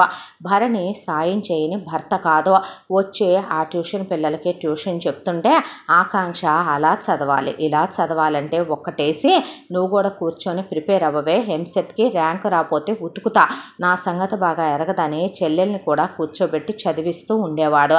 ఒకవైపున భార్య భర్త ఇటు ఆకాంక్షను చదివిస్తూ మిగతా పిల్లల్ని కూడా చదివిస్తూ ఉంటే 2 నెలల కాలంలోనే మంచి పేరు వచ్చే కింద వరండాలో మొదలుపెట్టిన ట్యూషన్ కాస్త పైన డాబా మీదకి షిఫ్ట్ అయ్యి ఇల్లుగల్ల ఆవిడకి చెప్తే, అయ్యో ఏనాడో వచ్చి మా ఇంట్లో ఉంటున్నారయ్యా మీరు, ఆ ఇల్లు మీకు ఇచ్చిన తర్వాత మళ్ళీ వెనక్కి తిరిగి చూసుకొని ఎరుగుతున్నా, ఎప్పుడైనా రిపేర్లున్నా మీరే చేయించుకున్నారు, ఏ రోజైనా నాకు అద్దె పెంచానంటే సంవత్సరానికి ఒకసారి పెరిగిన అద్దె నాకు అకౌంట్లో వేయటం తప్ప ఎప్పుడైనా వచ్చి నా ఇల్లు నేను చూసుకొని కూడా ఎరగను కదా, పెట్టుకోండి బాబు, అందరూ బాగుండాలిగా అంద తప్ప అందరూ ఇల్లు గల వాళ్ళు అద్దెకున్నోళ్ళు బాగుపడిపోతే ముందు మా ఇల్లు ఖాళీ చేయండి, ముందు మా ఇల్లు ఖాళీ చేయండి అన్నట్టుగా ఆవిడ మాత్రం అలా మాట్లాడలేదు. ఇలాంటి వాళ్ళను చూసినప్పుడే దేశం ఇంకా గొడ్డుపోలేదు, మంచితనం అనేది ఇంకా మిగిలే ఉందనిపిస్తుంది అన్నాడు భరణి. నవ్వేసింది దీప. అలా డాబా మీద 100 మంది పిల్లలతో ఒకవైపున పెళ్ళాం ట్యూషన్ చెప్తుంటే భరణి హెల్ప్ చేస్తూ ఆకాంక్షను కూడా చదివిస్తూ ఉన్నారు భార్యాభర్తలు. ఇక మరొక వైపున అత్తగారు నేనెందుకు ఖాళీగా ఉండాలి అనే దాంతో ఆవిడికి ఒక ఆలోచన వచ్చింది. ఒక రోజున ఆవిడ గుడికెళ్ళి వస్తూ ఉండగా కొందరు పిల్లలకి కావలసిన తినుబండారాలు, అలాగే ఫంక్షన్కి జరిగేటటువంటి స్వీట్స్, ఇంట్లోకి అవసరమైన పచ్చళ్ళు, కారప్పొళ్ళు కూడా ఆడవాళ్ళు షాపులకు వెళ్ళి కొనుక్కొని వెళ్ళటం చూసింది ఆవిడ. అదేదో తను ఎందుకు పనికిరాదని పెళ్ళైన దగ్గర నుంచి శ్రీనివాసరావు అంటూనే ఉంటాడు. అమ్మ బ్రహ్మాండంగా వంట నేర్పించింది తను చాలా వంట బాగా చేస్తుందని చుట్టుపక్కల వాళ్ళు, చుట్టాలు, బంధువులు అందరూ అంటారు. అదే జీవనభృతిగా మార్చుకుంటే తప్పేంటి? ఏదో ఒక ఆధారం చూసుకుంటే వేడినీళ్ళకు చన్నీళ్లు తోడనే. ఆడపిల్ల పరాయింటి నుంచి వచ్చిన కోడలు కూడా కుటుంబం కోసం మిషన్ అని, ట్యూషన్లని కష్టపడుతోంది. కొడుకు ఒక్కడు ఒంటిరెక్క మీద ఎంతవరకని సంసారం ఈడ్చుకొస్తాడో పెట్టి చూస్తే తను కూడా అనుకుందే తడవుగా ఇంటికొచ్చిన శకుంతల తన ఆలోచన కోడలు దీపకి చెప్పింది. మీరా అత్తమ్మ, ఈ వయసులో ఎందుకు మీకా కష్టం అంటే, కష్టమే ఉంది తల్లి, నువ్వు లేవా? ఏ ఆకాంక్ష లేదా? భరణి లేడా? కష్టం అనుకుంటే ఏదీ చేయలేమమ్మా. జీవితంలో ఒక అడుగు ముందుకు వెయ్యాలి. మా కోసమని కాదా మీరింత తాపత్రయపడుతోందే? కొత్తగా పెళ్ళైన జంట ఏనాడైనా సరదాగా ఎక్కడికైనా బయటికి వెళ్ళి ఏదైనా మీకోసం ఖర్చు పెట్టుకున్నట్టు నేనింతవరకు చూసిందే లేదు. నేను మృగాన్ని కాదమ్మా, మనిషిని. నా కోడల్ని నేను అత్తగారుగా కాదు, అమ్మలా అర్థం చేసుకునే హక్కుని చేర్చుకోవాలనుకుంటాను. రేపొద్దున మాకు ఒక రోజు అనేది వస్తుంది. ఎటు మీ దగ్గరే ఉంటున్నాం, మమ్మల్ని చూడక మీకు తప్పింది కాదు. మాకు ఓపిక ఉన్న నాడు మేము బద్దకించి టీవీలకి ఎదురుగా కూర్చొని చేసేదే ఉందే. ఆ మనిషికి చెప్పినా తలకెక్కదో. అదేదో నేను వేడినీళ్ళకి చన్నీళ్లు తోడనే కష్టపడితే 4 రాళ్ళు వస్తాయి.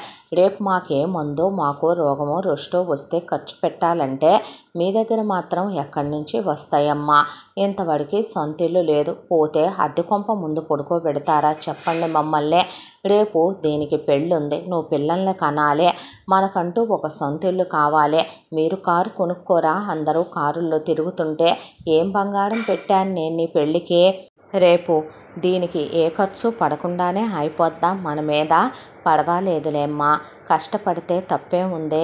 కాస్త ఎలా సాయం చేస్తారో, నాకు ఎలా నలుగురిలోకి వెళ్ళాలో తెలియదమ్మా, కాస్త సాయం చేసి పెడుదురు అనేసరికి దీప ఈ ఆలోచన భరణికి చెప్తే భరణి వద్దని వారించిన శకుంతల వినలేదు. ఇక పట్టిందే పట్టు వినరని అర్థమైన భరణి కొన్ని పాంప్లెట్లు శకుంతల హోమ్ ఫుడ్స్ అని ఆవిడ పేరు మీదనే కొట్టించుకొచ్చి అమ్మ చేతి వంట, కమ్మటి వంట, హోమ్ ఫుడ్స్ ఎవరు కాదంటారో. దానికి తోడు చక్కగా ఆ చుట్టుపక్కల ఉన్నదంతా కమర్షియల్ ఏరియాలో అందరూ సాఫ్ట్వేర్లో వర్క్ చేసేవాళ్ళు, వాళ్ళ టైం వాళ్ళ చేతిలో ఉండదు. పైగా అపార్ట్మెంట్ పీపుల్ కూడాను. వాళ్ళందరికీ ఇమ్మనమని ఎలా దీప పాంప్లెట్లు పంచాడో అలాగే శకుంతలవి కూడా పంచిచ్చాడు. చిన్న ఫ్లెక్స్ వేయించుకొచ్చి కట్టాడు. ట్యూషన్ పిల్లల అమ్మా నాన్నలకి చెప్పారు. మరొక వైపున దీప కూడా తన తల్లిని ఆవిడ టైలరింగ్ షాప్ దగ్గరికి వచ్చే వాళ్ళకి చెప్పమని కొన్ని పాంప్లెట్లు ఇచ్చి, తండ్రికి ఆయన ఆఫీస్ దగ్గర తెలిసిన వాళ్ళకి చెప్పమని కొన్ని ఇచ్చింది. చెల్లెలికి కాలేజీలో ఫ్రెండ్స్ ఒకవేళ లెక్చరర్స్ కూడా తీసుకుంటారు కాబట్టి చెల్లెల్ని కూడా చెప్పమని చెప్పింది. ఎవరో వస్తారు ఏదో చేస్తారు అని ఎదురు చూసి మోసపోకుమా అని పాత పాటల్లో చెప్పినట్టు మన పనులు మనమే చేసుకోవాలి. ఎవడో వస్తాడు, ఎవరో ఏదో చేస్తారు, ఉద్ధరిస్తారని కూర్చుంటే ఎక్కడ పనులు అక్కడే ఆగిపోతాయి. దాంతోనే వాళ్ళే వాళ్ళ పనులు చేసుకోవాలని నిర్ణయించుకున్నారు. మెల్లమెల్లగా తన బట్టలు కూడా డెవలప్ అవుతూ జనాల్లోకి వెళ్ళటం మొదలయ్యాయి దీపకే. అలా ఇదివరకు కాస్త ఖాళీ ఉండేది దీపకే. ఈ మధ్య ఖాళీ లేకుండా రోజంతా మిషన్ కుడుతూనే ఉంది. ఆకాంక్ష వదినకి హెల్ప్ చేసి పెట్టడానికి చదువుకునే పిల్లని ఆ అమ్మాయిని ఇబ్బంది పెట్టకూడదు అనే దాంతో ఒక అమ్మాయిని కూడా చేతి కిందకి హైర్ చేసుకుంది దీప. 2 మిషన్లు అయ్యాయి దీపవే. పొద్దున్నుంచి సాయంత్రం దాకా కుడుతూ సర్టెన్ టైంకి దీప వర్క్ ఆపేసుద్దే. మిగతాది ఏదైనా ఉంటే కనుక నెక్స్ట్ డే కంప్లీట్ చేసుకోవచ్చనే. ఇక అత్తగారికి కూడా ఆర్డర్లు రావటం మొదలైనాయి. మెల్లమెల్లగా ముందు ఆవిడ చేతి పిండి వంటలు. జనాలు హోమ్ ఫుడ్స్ అంటే వదులుతారా? ఆ తర్వాత పచ్చళ్ళు, పొడులు, పాతకాలం నాటి వంటలు, పులిహోర పేస్ట్లు, ఇన్స్టెంట్ మిక్సులు. ఆవిడ చేత్తో ఏది చేసినా నిజంగా అమృతంలాగా ఉంటుంది. ఆవిడ తల్లి దగ్గర నేర్చుకున్న వంట అంటే ఇంకా దానికి వంకేముంటుంది. దాంతో జనాలు టేస్ట్ చాలా బాగుందనే ఒకళ్ళకొకళ్ళు మౌత్ పబ్లిసిటీ చెప్పుకుంటూ ట్యూషన్కి వచ్చే పిల్లల తల్లులు, ఇక వాళ్ళు కాకుండా చుట్టూ అపార్ట్మెంట్లో ఉండే బ్యాచులర్స్, చదువుకునే స్టూడెంట్స్, ఉద్యోగాలకు వెళ్ళే ఎంప్లాయీస్, ఒకవైపున దీప దగ్గర టైలరింగ్ చేయించుకోవటానికి వచ్చే కస్టమర్స్, ఆకాంక్ష ఫ్రెండ్స్, భరణి ఫ్రెండ్స్, తెలిసిన వాళ్ళు తెలియని వాళ్ళు అందరూ ఒకవైపున దీప తల్లి చెప్పి, దీప తండ్రి చెప్పి, దీప చెల్లెలు చెప్పి, చుట్టాల్లో బంధువుల్లో కూడా ఈ రోజున ప్రతి ఒక్కళ్ళకి కూడా టైం అనేది కుదరకపోవటం, దానికి తోడు బయట 100,000 పోసి కొన్నా కూడా ఆ ఫుడ్స్ ఎన్నాళ్ళ క్రితం చేసినవో ఏ నూనెల్లో చేసినవో తెలియదు. ఆవిడంటే స్వచ్ఛమైనటువంటి నూనెలో చేసుద్దే. అలాగే కాక నూనెని అత్తగారు వాడదు. పెద్దవాళ్ళు కొన్ని రకాలైనటువంటి పదార్థాల్లో ఇవే కావాలంటే పట్టు కూర్చొని కాంప్రమైజ్లు అవ్వరు.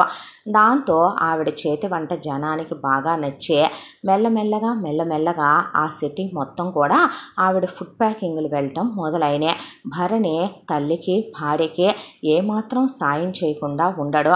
ఒకవైపున దీప తన బట్టలు కుట్టుకుంటూ ఉంటే ఆకాంక్షను పెట్టుకొని భరణి ట్యూషను తనే లాగేయటం మొదలుపెట్టాడు. ఆ తర్వాత ట్యూషన్ పిల్లలు వెళ్ళిపోయిన తర్వాత అత్తగారికి నెక్స్ట్ డేకి ఏం కావాలో వీళ్ళు సాయం చేస్తూ కూర్చుంటే భరణి ప్యాకింగ్లన్నీ చేసి రేపొద్దున పంపించుకోండిరా అని చెప్పేవాడు. ఇలా అత్తగారి బిజినెస్ కూడా డెవలప్ అయ్యి ఆవిడ కూడా బిజీ అయిపోయింది. చిన్నగా ఆవిడ మెల్లమెల్లగా పార్సిల్స్ ఫారిన్ వెళ్ళటం కూడా మొదలైనాయి. పచ్చళ్ళు, కారపొళ్ళు, పిండి వంటలు స్వచ్ఛంగా చేయటంతో ఫారిన్ ఆర్డర్లు కూడా భర్తే దగ్గరుండే పార్సిల్ సర్వీస్ వాళ్ళతో మాట్లాడి మరీ ఫారిన్కి కూడా కొరియర్ చేయించడం స్టార్ట్ చేశాడు. ఈ ఇంత దాంట్లో ఆకాంక్షకే దేవుడు వాళ్ళ ఎందు ఉన్నాడు అన్నట్టుగా ఎంసెట్లో ర్యాంక్ వచ్చింది. అమ్మయ్య అని ఊపిరి తీసుకున్నాడు భరణి.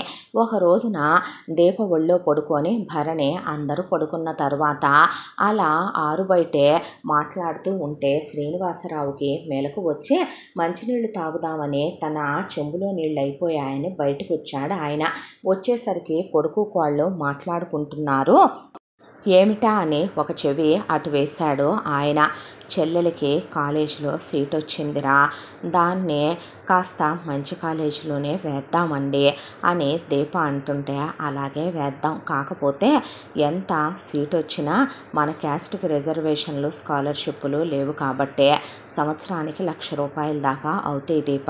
పర్వాలేదులే భరణి, మనం ఇన్నాళ్ళుగా కష్టపడ్డ డబ్బులు, అత్తయ్య డబ్బులు కూడా మనకే ఇచ్చి ఒక అకౌంట్లో వేయమంటున్నారు. ఆ మాత్రం పెట్టి ఆడపిల్లని చదివించకపోతే ఎలాగో, మళ్ళీ రేపు దాని పెళ్లి బాధ్యత లేదంటావా? పర్వాలేదులే, నారు పోసిన దేవుడే నీరు పోస్తాడు. ఈ 4 ఏళ్లలో పరిస్థితి బాగుపడదా? ఇల్లు గల్ల వాళ్ళు ఇల్లు పడగొట్టేసి ఇక్కడ ఏదో డెవలప్మెంట్కి అపార్ట్మెంట్ కోసం ఇవ్వబోతున్నాము. వీలైనంత త్వరలో 1 సంవత్సరం 2 ఏళ్లలో ఖాళీ చేసేయండి, ముందే చెప్పలేదు అనుకోవద్దనే ఇల్లు గల్ల ఆవిడ ఇందాక ఫోన్ చేసింది అన్నాడు భరణి. అంటే సరేలే, దేవుడే ఉన్నాడు, ఏదైతే అదవుద్ది, నువ్వు మనసు చిన్నబుచ్చుకోకు అన్న తర్వాత ఆఫీసులో హెక్టిక్ వర్క్ అయిపోతుంది.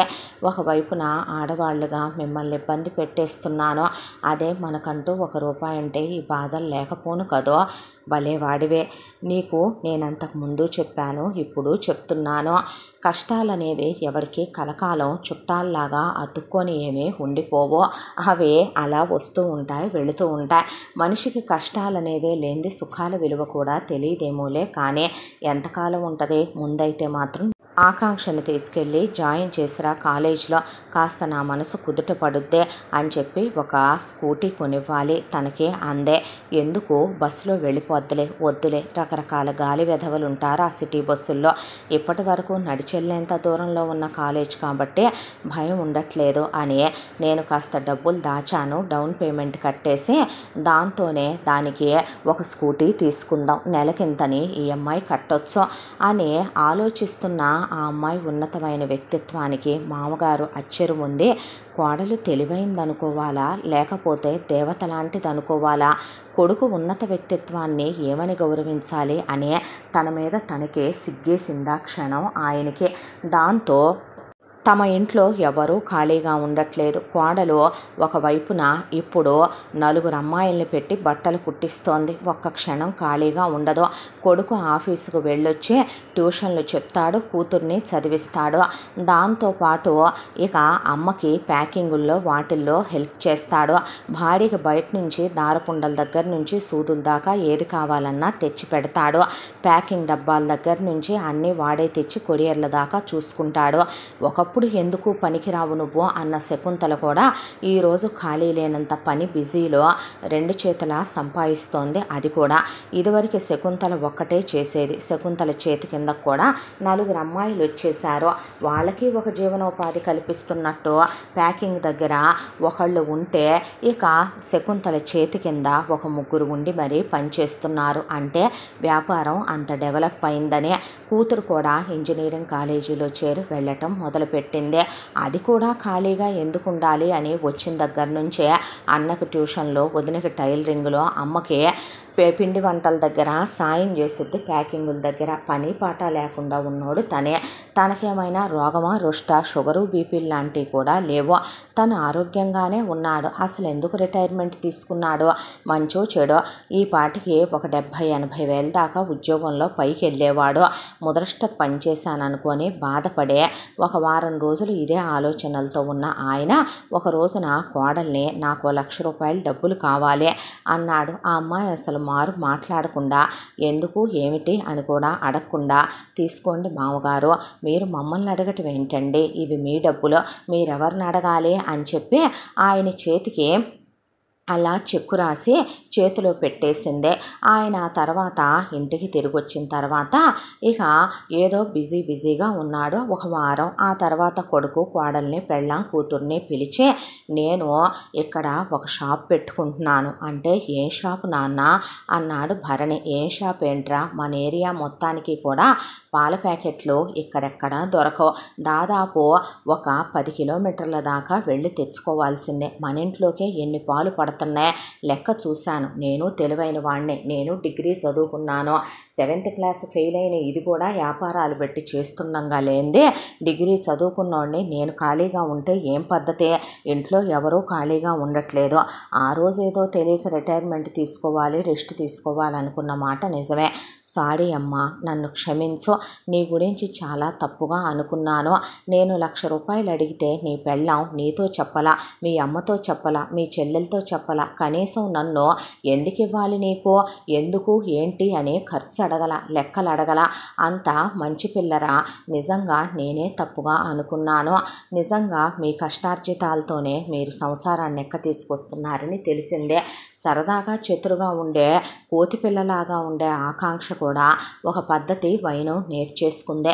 మీ అమ్మకు కూడా కుటుంబం గురించి ఒక బాధ్యత ఏర్పడింది. నేనే ఎందుకు ఖాళీగా ఉండాలి, అందుకే నాకిటు స్కూటర్ ఉంది. దానికి తోడు ఒక కుర్రాడిని మాట్లాడుకున్నాను. వాడితో హోమ్ డెలివరీలు కూడా పాల ప్యాకెట్లు వేయిస్తానని చెప్పి చాలామందికి చెప్తే ఆర్డర్లు బాగానే వచ్చినాయి. వెళ్ళి పాల ఫ్యాక్టరీ వాళ్ళతో మాట్లాడుకొని వచ్చాను. వాళ్ళే వచ్చి వేసెళ్తామన్నారు. పాలు, పెరుగు, వెన్న, నెయ్యి ఇవన్నీ, వాటితో పాటు ఐస్ క్రీములు ఫంక్షన్లకు కావాలన్నా ఒకరోజు ముందు చెప్తే సప్లై చేస్తానన్నాను. వీటితో పాటు పల్లెటూరులో నాకు తెలిసిన స్నేహితులు కొంతమంది మంది ఉన్నారు. వాళ్ళ దగ్గర నుంచే ఎటు మనకి ఇంట్లో పిండి వంటలకు అవసరం, తినటానికి అవసరం, పైగా జనానికి క్వాలిటీ రైసు ఎక్కడ దొరుకుతుందనే కాబట్టే వాళ్ళనే అక్కడి నుంచి బియ్యం పంపించమన్నాను. వాళ్ళెటు నాకు తక్కువ రేటుకే పంపిస్తారు. నాణ్యమైన బియ్యం కేజీ దగ్గర నుంచే మనం 25 కేజీల ప్యాకింగుల వరకు ఇస్తామని చెప్పి అలాగే చెప్పి ఉన్నాను. దానికి తోడు నా స్నేహితులు కొంతమంది వ్యవసాయాలు చేస్తూ పల్లెటూరులోనే ఉండిపోయారు కాబట్టి వాళ్ళ దగ్గర నుంచే పూలు, పళ్ళు, కాయగూరలు ఏ రోజు ఆ రోజు నేనే కుర్రాన్ని పంపించమని చిన్న ఆర్గానిక్ స్టోర్ లాగా కూడా ఓపెన్ చేద్దాం కలిపేసి అనుకుంటున్నాను. రాగులు, సజ్జలు, జొన్నలు, సామలు, చిరుధాన్యాలు కూడా పెడదాం అనుకుంటున్నాను రా. ఈ 1,00,000 రూపాయలతో చిన్నగా మొదలు పెట్టానులే. నా దగ్గర కొంత డబ్బు ఉంది పిఎఫ్దే, అదొక 3 లక్షలు దీనికి కలిపి 4 లక్షలు పెట్టి వ్యాపారం అయితే స్టార్ట్ చేశాను అనేపాటికి కొడుకు అసలు తండ్రిని కొత్తగా చూస్తున్నట్టు అలా చూసేశాడు. చూసిన తర్వాత నేను అంత అజ్ఞానినేం కాదు, ఓ చిన్న సాయం చేసి పెట్టు, ఇగో ఫ్లెక్సులు ఉన్నాయి, ఈ అక్కడక్కడ కట్టించి పెట్టు, అలాగే కాస్త ఆడంగులు ఉన్నారు కదా చెప్పమను, ఇలా షాప్ పెట్టానని ట్యూషన్ వాళ్ళతో కూడా చెప్పండి, ఇగో పాంప్లెట్లో కాస్త దీని వ్యాపారంలో, కోడల వ్యాపారంలో నన్ను కూడా పార్ట్నర్ని చేసుకుని నలుగురికి చెప్పి పెట్టమను చాలు అనేసరికి ఎప్పుడూ లేనిదే కొడుకు ఆయన దగ్గరికి వెళ్ళి కౌగిలించుకొని ఏడ్చేశాడు. ఆయన్ని పట్టుకొని ఏంట్రా పిచ్చోడా అంటే, లేదు నాన్న, నువ్వెంత బాధ్యత తెలుసుకుంటావని నేను కల్లో కూడా అనుకోలేదు అనేపాటికే ఒకవైపున కోడలు ఆయన గుండెల మీద ఒరిగిపోయింది, భార్య ఆయన భుజం మీద వాలిపోయింది, కూతురు ఆయన ఒళ్ళో పడుకుండిపోయింది. ఆయన కొడుకు తల మీద చెయ్యేసి కోడలు తల మీద చెయ్యేసి ఎటు ఇల్లు కట్టాలనుకుంటున్నారుగా, అల్లా టప్పాగా ఏమీ వద్దు, స్థలం కొనుక్కుందాం, స్థలం కొనుక్కొని మీ అమ్మ వ్యాపారానికి రేపొద్దున కోడలు బొటికి పెట్టుకునే విధంగా, గోడౌన్ ఉండే విధంగా, కారు పట్టే షెడ్ ఉండే విధంగా, ఒక 6 పోర్షన్లు అద్దెకిచ్చే విధంగా ట్యూషన్ పాయింట్ రన్ చేసుకుంటే తప్పేముందే, నలుగురిని పెట్టైనా సరే జూనియర్ టీచర్లని రన్ చేయించవచ్చు, అన్నిటికీ వీలయ్యే విధంగానే కట్టించుకుందాం, 4 నాళ్ళు కష్టపడదాం, చెప్పావుగా ఇల్లుగల్లది 2 ఏళ్ళు టైం ఇచ్చింది ఆవిడ అనే ఆ 2 ఏళ్లలో మనం ఏదో ఒక విధంగా కష్టపడితే సాధించలేమా అన్నాడు ఆయన. దాంతో ఆయన ఖాళీగా ఉండకుండా పొద్దున్నే లేచి కాలకృత్యాలు తీర్చుకొని స్నానం చేసి గుడికి వెళ్ళి రాగానే న్యూస్ పేపర్ల వాడిని అన్ని పేపర్లు ఏమీ వద్దు, ఒకే ఒక్క పేపర్ వెయ్యి చాలు అని పేపర్లు మానిపించేశాడు. కేబుల్ టీవీ ఎవరూ చూడట్లేదు, ఏమీ అక్కర్లేదులే, వైఫై ఉంది కదా దాని మీద వచ్చే ఛానళ్ళు చూసుకుంటారు, అంతగా ఏదైనా చూడాలంటే చాలు అనేసి ఆ తర్వాత షాపుకి వెళ్ళి రావటం మొదలుపెట్టాడు. వస్తున్న లాభాలు తీసుకొచ్చి భరణి చేతిలో పెడితే, దేనికి నాన్న, ఒకే అకౌంట్లో ఉండనివ్వయ్యా, అప్పుడే మన నలుగురి కష్టం ఎంత అనేది తెలుస్తుందిరా అనే ఒకవైపున శకుంతల డబ్బులు, భరణి ట్యూషన్ చెప్పేవి, అవి కాకుండా మరొక వైపున దీప టైలరింగ్ డబ్బులు, ఆయన షాపు డబ్బులు అన్నీ కలిపి అందులోనే వేయటం మొదలుపెట్టారు. వాళ్ళు మాత్రం ఎప్పట్లాగానే ఇంట్లో భరణి జీతాన్నే వాడుకుంటున్నారు. భరణికి ప్రమోషన్ వచ్చింది, జీతం పెరిగింది, హైకులు వచ్చినాయి. ఇక కానీ ఒకటి మాత్రం మారలేదు, హెక్టిక్ వర్క్. అది సాఫ్ట్వేర్ ప్రొఫెషన్లో అందరికీ ఉండే బాధేగా, అది చెప్పుకుంటే మాత్రం ఆడేదా తీరేదా. ఆ తర్వాత ఒక రోజున సడన్గా అత్తారింటి దగ్గర నుంచి ఫోన్ వచ్చింది. వెంటనే నువ్వు బయలుదేరి రమ్మనమని దీపకే. ఏంటా అని వెళ్తూ, ఆ అమ్మాయి ఎప్పుడు ఒకటే వెళ్ళే అలవాటు లేదు కాబట్టి భర్తను కూడా వెంట తీసుకొని వెళ్ళింది. వెళ్ళేసరికి ఏమైంది అత్తయ్య, ఏమైంది మామయ్య అంటే, దీప తల్లి లక్ష్మి, తండ్రి విష్ణుమూర్తి అమూల్య వాళ్ళ అత్త కొడుకుని చేసుకొని అంటోందని, మొరాయించు కూర్చుందని, బీటెక్ అయిపోయిన తర్వాత ఇలాంటి బాంబు పేల్చిందని, ఏమైందో కనుక్కోమంటే, ఏమైందమ్మా అని అడిగాడు భరణి. బావా, నీలాంటి ఉత్తమున్నైతే ఎవరైనా చేసుకుంటారో, వాడు పెళ్లికి ముందే నీకో విషయం తెలుసా, నేను కంప్యూటర్ ఇంజనీరింగ్ చదివితేనే, బ్యాక్లాకులు లేకుండా నేను పాస్ అయితేనే, అక్కడికి వచ్చి నేను ఎంఎస్ చేసేటట్టయితేనే వాడు నన్ను పెళ్లి చేసుకుంటానన్నాడు. మీ అమ్మ మాకేమవుద్ది బావా, బయట ఆవిడయ్యుండి మా అక్కయ్యని అంత ప్రేమగా చూసుకుంటుంది అత్తయ్య, అలాంటిది సొంత మేనత్ అయ్యుండి ఎన్ని దెప్పి పొడుపులో తెలుసా, ఎన్నిసార్లు ఎంచిందో తెలుసా, మా నాన్నకి ఎన్ని షరతులు విధించిందో తెలుసా, అమెరికా వెళ్ళాక మా అమ్మ నాన్న నా దగ్గరికి రాకూడదన్న దగ్గర నుంచి అందులో ఎన్నో షరతులున్నాయి. నేనెందుకు బావా నా కన్నవాళ్ళను వదిలేసుకోవాలి? నేనెందుకు నా తోబుట్టువుతో టచ్లో ఉండకుండా ఉండాలి? నేనెందుకు అక్కడికి వెళ్ళి ఎంఎస్ చేసి నేను ఉద్యోగం చేసి వాడేదో నా మెడలో లైసెన్స్ బిళ్ళ కట్టాడు కదా తాళి అని వాడికి నేను సుఖాన్ని ఇస్తూ వంట మనిషిగా పని మనిషిగా అక్కడుంటూ పైగా నేను ఉద్యోగం చేసి నా జీతం వాడికి ఇవ్వటం ఏంటి బావా? వాడు నిజంగా నీతి నిజాయితీ ఉన్నవాడైతే అలాంటి మాటలు మాట్లాడతాడా బావా? ఈరోజు చెప్పుకోవటానికి బాగానే ఉంటుంది. దూరపు కొండలు నునుపని గెంతుకుంటూ అమెరికా సంబంధాలు చేసుకొని వెళితే రేపొద్దున అక్కడికి వెళ్ళిన తర్వాత వాడు కొట్టినా తిట్టినా మూసుకొని ఉండాలి. నాకేమీ అంత అగత్యం పట్టలేదు. నేను ఎంటెక్ చేద్దాం అనుకుంటున్నాను బావా. నాకు ఇష్టం లేదు అసలు పెళ్లి చేసుకోవటం, వాడిని చేసుకోవటం అసలు ఇష్టం లేదు ఇప్పుడే అని ఆ అమ్మాయి తెగేసి చెప్పేసింది. దీపని ఏం మాట్లాడవేంటమ్మా? నిమ్మక నీరెత్తినట్టు నుంచుంటావు. నీ చెల్లెల నిర్ణయానికి నువ్వు కూడా మీ అత్తయ్య ముహూర్తాలు పెట్టుకుందామని ఫోన్ చేసిందే. దానికోసం కాదా నేను మిషన్ కుట్టి కాళ్ళు అరిగిందాకా రూపాయి ఫీజులుగా ధారపోసిందే? దానికోసం కాదా మీ నాన్న ఓవర్ టైములు చేసిందే? దానికోసం కాదా నువ్వు ఇంజనీరింగ్ వదిలేసుకుందే?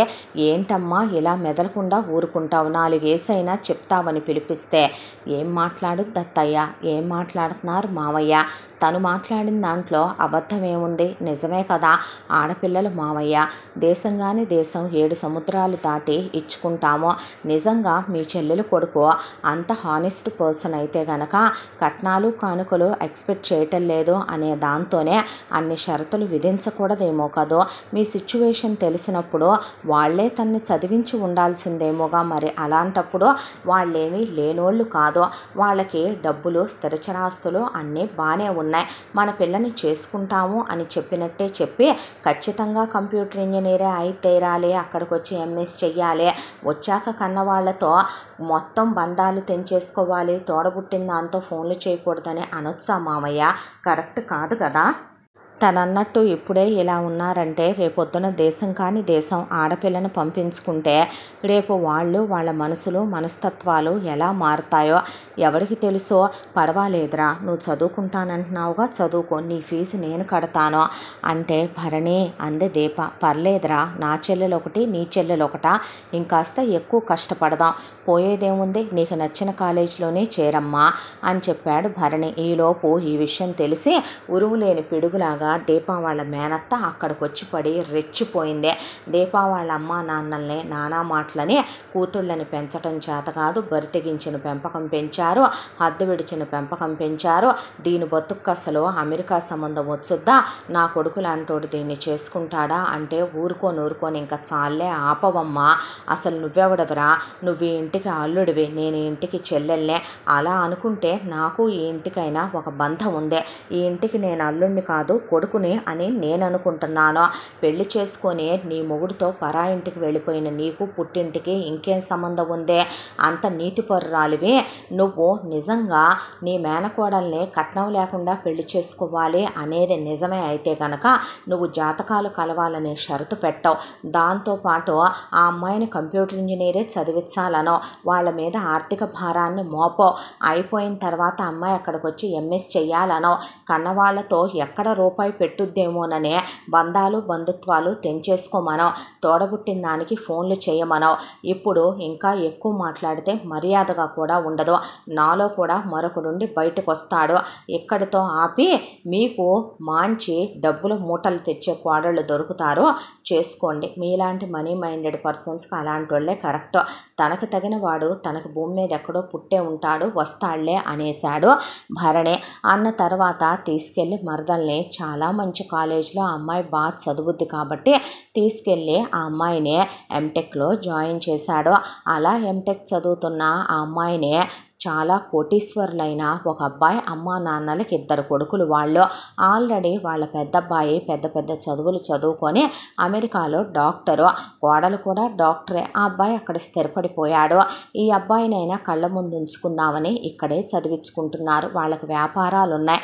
ఆ అబ్బాయి అమూల్యని చూసి చాలా ఇష్టపడి ఐ లవ్ యూ అంటే ప్రేమల్లాంటి నాకు సరిపడవు అనేసరికి ఫైనల్ ఇయర్ అయిపోయిన తర్వాత డైరెక్ట్గా అమ్మా నాన్నలను తీసుకొచ్చి మాకు కానీ కట్నం వద్దమ్మా, పిల్లని మా ఇంటికి కోడలుగా పంపిస్తే చాలు పెళ్లి ఖర్చులు కూడా మావేను, మీరేమీ పెట్టుకోవాల్సిన అవసరం లేదు, పిల్లకి గ్రామ్ బంగారం కూడా పెట్టొద్దు, మా ఇంట్లో మా కళ్ళ ముందు తిరిగితే చాలు మా కొడుకు కోళ్ళు అనుకుంటున్నాం, ఇద్దరూ చదువుకున్నారు కాబట్టి మా వ్యాపారం కూడా చూసుకుంటారు, మాకు బోలెడంత స్థిరచరాస్తులు ఉన్నాయి, మాకు ఎటు పెద్ద కొడుకు ఫారెన్లో సెటిల్ అయిపోయాడు, ఉన్నది మొత్తం వీడికే, వాడు నాకేమీ అక్కర్లేదని కూడా చెప్పాడు, 2 చేతుల వాడక్కడ బాగా సంపాదించుకుంటున్నాడు, మాకల్లా మీరు పిల్లని ఇంటికి ఇస్తే చాలు, మా గురించి మీకు డౌట్ ఉంటే ఎంక్వైరీ చేసుకోండి అన్నాక భరణి ఒకవైపున శ్రీనివాసరావు మరొక వైపున విష్ణుమూర్తి ఎంక్వైరీ చేస్తే అసలు విష్ణుమూర్తి చెల్లెలు కొడుకుతో పోలిస్తే గనక ఆ అబ్బాయి దేవుళ్ళ లాంటి వాడని, ఏ చెడు అలవాట్లు లేవని,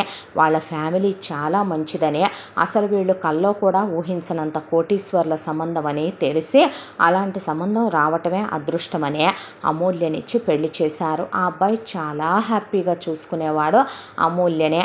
అలా అమూల్య అత్తారింటికి వెళ్ళి కాపురం చేసుకుంటూ ఒక ప్రాబ్లం సాల్వ్ అయిపోయింది. ఇక భరణి ఈలోపు స్థలం కొన్నాడు.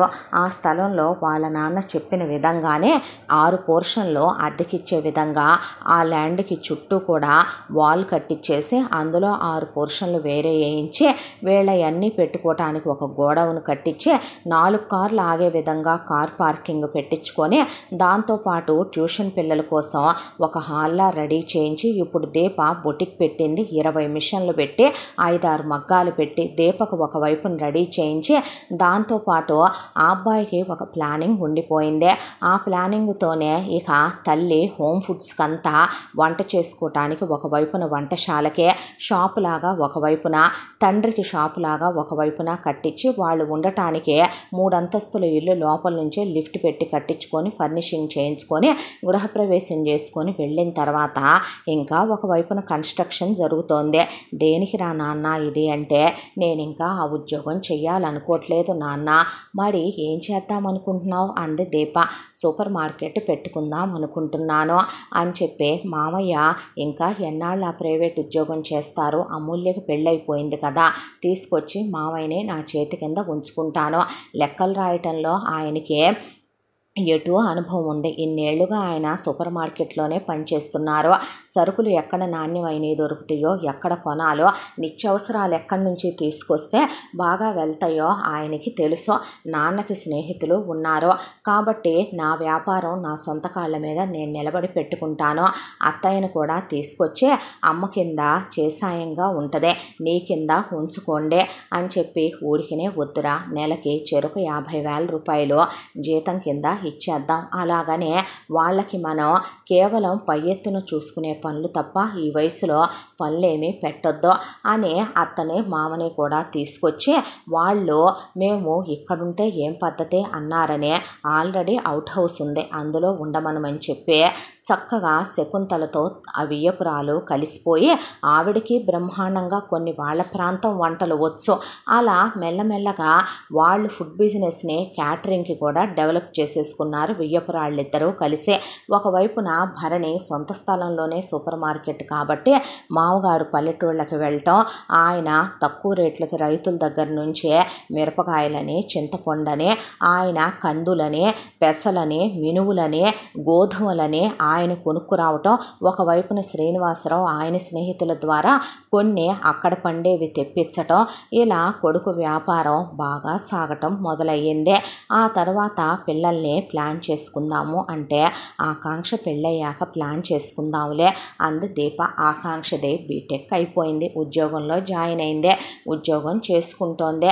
చాలామంది అబ్బాయిలు ప్రపోజ్ చేసిన పిచ్చి పిచ్చి వేషాలు వేస్తే నాకు అసలు నచ్చదు అన్న తర్వాత ఒక రోజున అమూల్య ఉరుము లేని పిడుగులాగా అమ్మా నాన్నని చుట్టానికి వచ్చింది అనుకుంటే వస్తూ తన అత్త మామని మొగుడిని వెంట పెట్టుకొని వచ్చింది.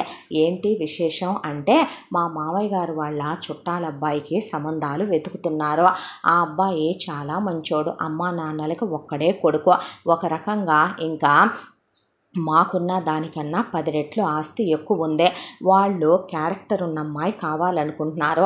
వాళ్ళ అబ్బాయిని వాళ్ళ నుంచి వేరు చేసి వేరు కాపురం తీసుకెళ్ళకుండా అమ్మాయి కావాలనేది వాళ్ళ కోరిక. కాబట్టి మన ఆకాంక్షనే వాళ్ళ అబ్బాయికి ఇచ్చి చెయ్యాలని నేను ఆకాంక్ష ఫోటో చూపించాను. వాళ్ళు ఆల్రెడీ అక్క మన ఫ్యామిలీ గురించి ఎంక్వైరీ కూడా తీశారంట. ప్రత్యేకంగా మీ మరిది చెప్పాడంట, బావ నన్ను సొంత అన్నయ్యలాగా చదివించాడని. బావే లేకపోతే గనక ఆ రోజున నన్ను అత్త కొడుక్కిచ్చి అమ్మా నాన్న అమాయకత్వంతో పెళ్లి చేసి ఉండేవారని. ఇప్పటికి వాడికి 2 పెళ్ళిళ్ళు అయ్యి 2 పెళ్ళాలకు విడాకులు ఇచ్చి అత్త 3వ పెళ్ళాం కోసం వెతుకుతుంది కదా, ఆ లిస్టులో నేను ఉండేదాన్ని కదా. నా బతుకు అలా కాకుండా బావే కాపాడాడని చెప్పి మా అత్తమామలు మన కుటుంబం ఎంతో మంచిదని, మనకెంతో సంస్కారం విలువలు ఉన్నాయని ఎంతో చెప్పారంట. వాళ్ళు మీ సంబంధం చేసుకోవటానికి ఇష్టపడి వస్తామని చెప్పారు అనేపాటికే వాళ్ళు కార్ల మీద కార్లు వేసుకొని వచ్చారు. ఆకాంక్ష అప్పుడే ఆఫీసు నుంచి వస్తే డ్రెస్ మీదే చూసే ఆ అబ్బాయి ఇష్టపడ్డాడు. అమ్మాయిని రెడీ చేసి కూర్చోబెట్టిన తర్వాత వాళ్ళు మాకు కానీ కట్నం వద్దన్నారు. అమ్మాయి అబ్బాయి మాట్లాడుకున్నారు. ఆ తర్వాత పెళ్లి ఖర్చులు మావే, ఎంగేజ్మెంట్ ఖర్చులు మావే అంటే వీళ్ళు మాత్రం పెళ్ళకు ఒక 50 కాసులు బంగారం పెట్టారు. పెట్టి ఆకాంక్షకి పెళ్ళైపోయింది, అత్తారింటికి వెళ్ళిపోయింది. సంతోషంగా కాపురాలు చేసుకుంటున్నారు మొగుళ్ళతో. ఆ తర్వాత దీప ప్రెగ్నెంట్ అయింది. ట్విన్స్ పుట్టేశారు, 2 బాబులు. అమ్మయ్య ఒకేసారి 1 షాట్ 2 బర్డ్స్ గొడవ వదిలిపోయిందంటే పాపని కనరా అంది శకుంతల. ఏం వద్దులేమ్మా, ఆపరేషన్ కూడా చేయించేసాను దీనికి అనేసిన తర్వాత ఆకాంక్ష ప్రెగ్నెంట్ అయ్యి ఫస్ట్ పాప, తర్వాత బాబు, అమూల్యకు ఒక బాబు పాప పుట్టేసే మొత్తానికి అందరి ఫ్యామిలీస్ కూడా సుఖ సంతోషాలతో ప్రశాంత పడ్డాయి. తెలివితేటలతో ఈరోజు మామగారు ఏ కట్నం తీసుకురాకుండా వచ్చిందని ఆ రోజు కోడల విషయంలో చిన్న కినుక వహించి ఆయన మనసు బాధపడిందో, అదే కోడలు తెలివితేటలతో ఒక అడుగు ముందుకు వేయటం వల్ల ఏ భార్యకైనా సహకరించే భర్త ఉండాలి. వెనక్కలాగే మొగుడు కాదు ఆడదానికి ఉండాల్సిందే. నువ్వు చేసే పనిలో నేను నీ వెనకుంటాను, ఇదిలా చేస్తే ఇందులో తప్పిలా దొరలొచ్చు, మంచిలా జరగవచ్చు అని మంత్రిలా సలహాలిస్తూ సపోర్ట్ చేస్తూ మంచి వేలో తమ కుటుంబాన్ని ముందుకు తీసుకెళ్లే మొగుళ్ళు ఎంతమంది ఉంటారు భరణిలాగా. అలాంటి భర్తని తోడుగా ఉంచుకుంది కాబట్టే దీప తను అనుకున్నది సాధించగలిగింది. ఈ రోజున తన బొటిక్ నెంబర్ 1 ప్లేస్లో ఉంది. అత్త వాళ్ళ అత్త కలిసి చేసే ఫుడ్స్, క్యాటరింగ్ సిటీ అంతా వెళుతున్నాయి. ఇంటర్నేషనల్ వైడ్గా కూడా జనాలు టేస్ట్ చేస్తున్నారు. మామగారు ఇప్పటికీ ఖాళీగా ఉంటల్లా, నాన్న భర్తకి సపోర్ట్గా ఉంటున్నాడు. చెల్లెల లైఫ్ చాలా హ్యాపీగా ఉంది. అందుకు కారణం ఆ రోజున తన భర్త అడ్డం పడి చెల్లెల్ని తీసుకెళ్ళి అంత పెద్ద కాలేజీలో తన చెల్లెలుగా భావించి ఆయన చదివించబట్టే కదా అమూల్యకి ఆ అబ్బాయి పరిచయం అవటం, అంత పెద్ద సంబంధం రావటం.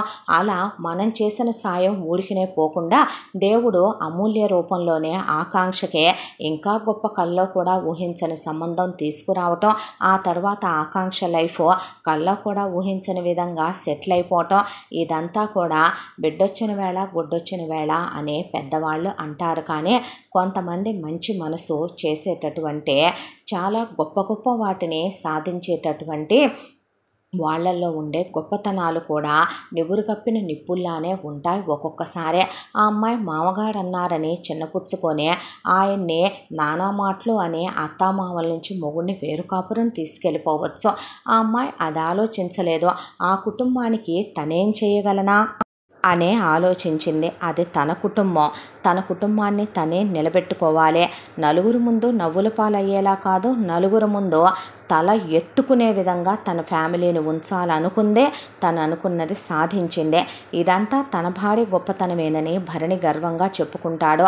తమ కోడలు వచ్చిన వేళ విశేషమేనని శ్రీనివాసరావు, శకుంతల చెప్పుకుంటారు. వదిన గొప్పతనమే ఇదంతా అని ఆకాంక్ష అంటదే. బావదేవుడు కాబట్టే ఇదంతా అక్క సాధించగలిగిందని అమూల్య అంటదే. ఏది ఏమైనా సరే వసుదైక కుటుంబాలు ఒక నిర్మాణంలాగా జరగాలంటే అందులో అందరి చెయ్యి ఉండాలనే ఈ తెలివైన కోడలు ఈ కథ ద్వారా మనకి తెలియజేస్తోంది. ఇంతటితో ఈ కథ సమాప్తం. మళ్ళీ మరొక మంచి కథతో కలుసుకుందాం. తప్పకుండా మన ఛానల్ని లైక్ చేయండి, షేర్ చేయండి, సబ్స్క్రైబ్ చేయండి, బెల్ ఐకాన్ క్లిక్ చేసి ఆల్ అనే బటన్ని ప్రెస్ చేయడం మర్చిపోకండి. ఈ కథను మనకు అందించిన కథా రచయిత్రి జి యామిని శ్రీనివాస్ గారు. మళ్ళీ మరో మంచి కథతో మీ ముందుకు వస్తాను. Thank you.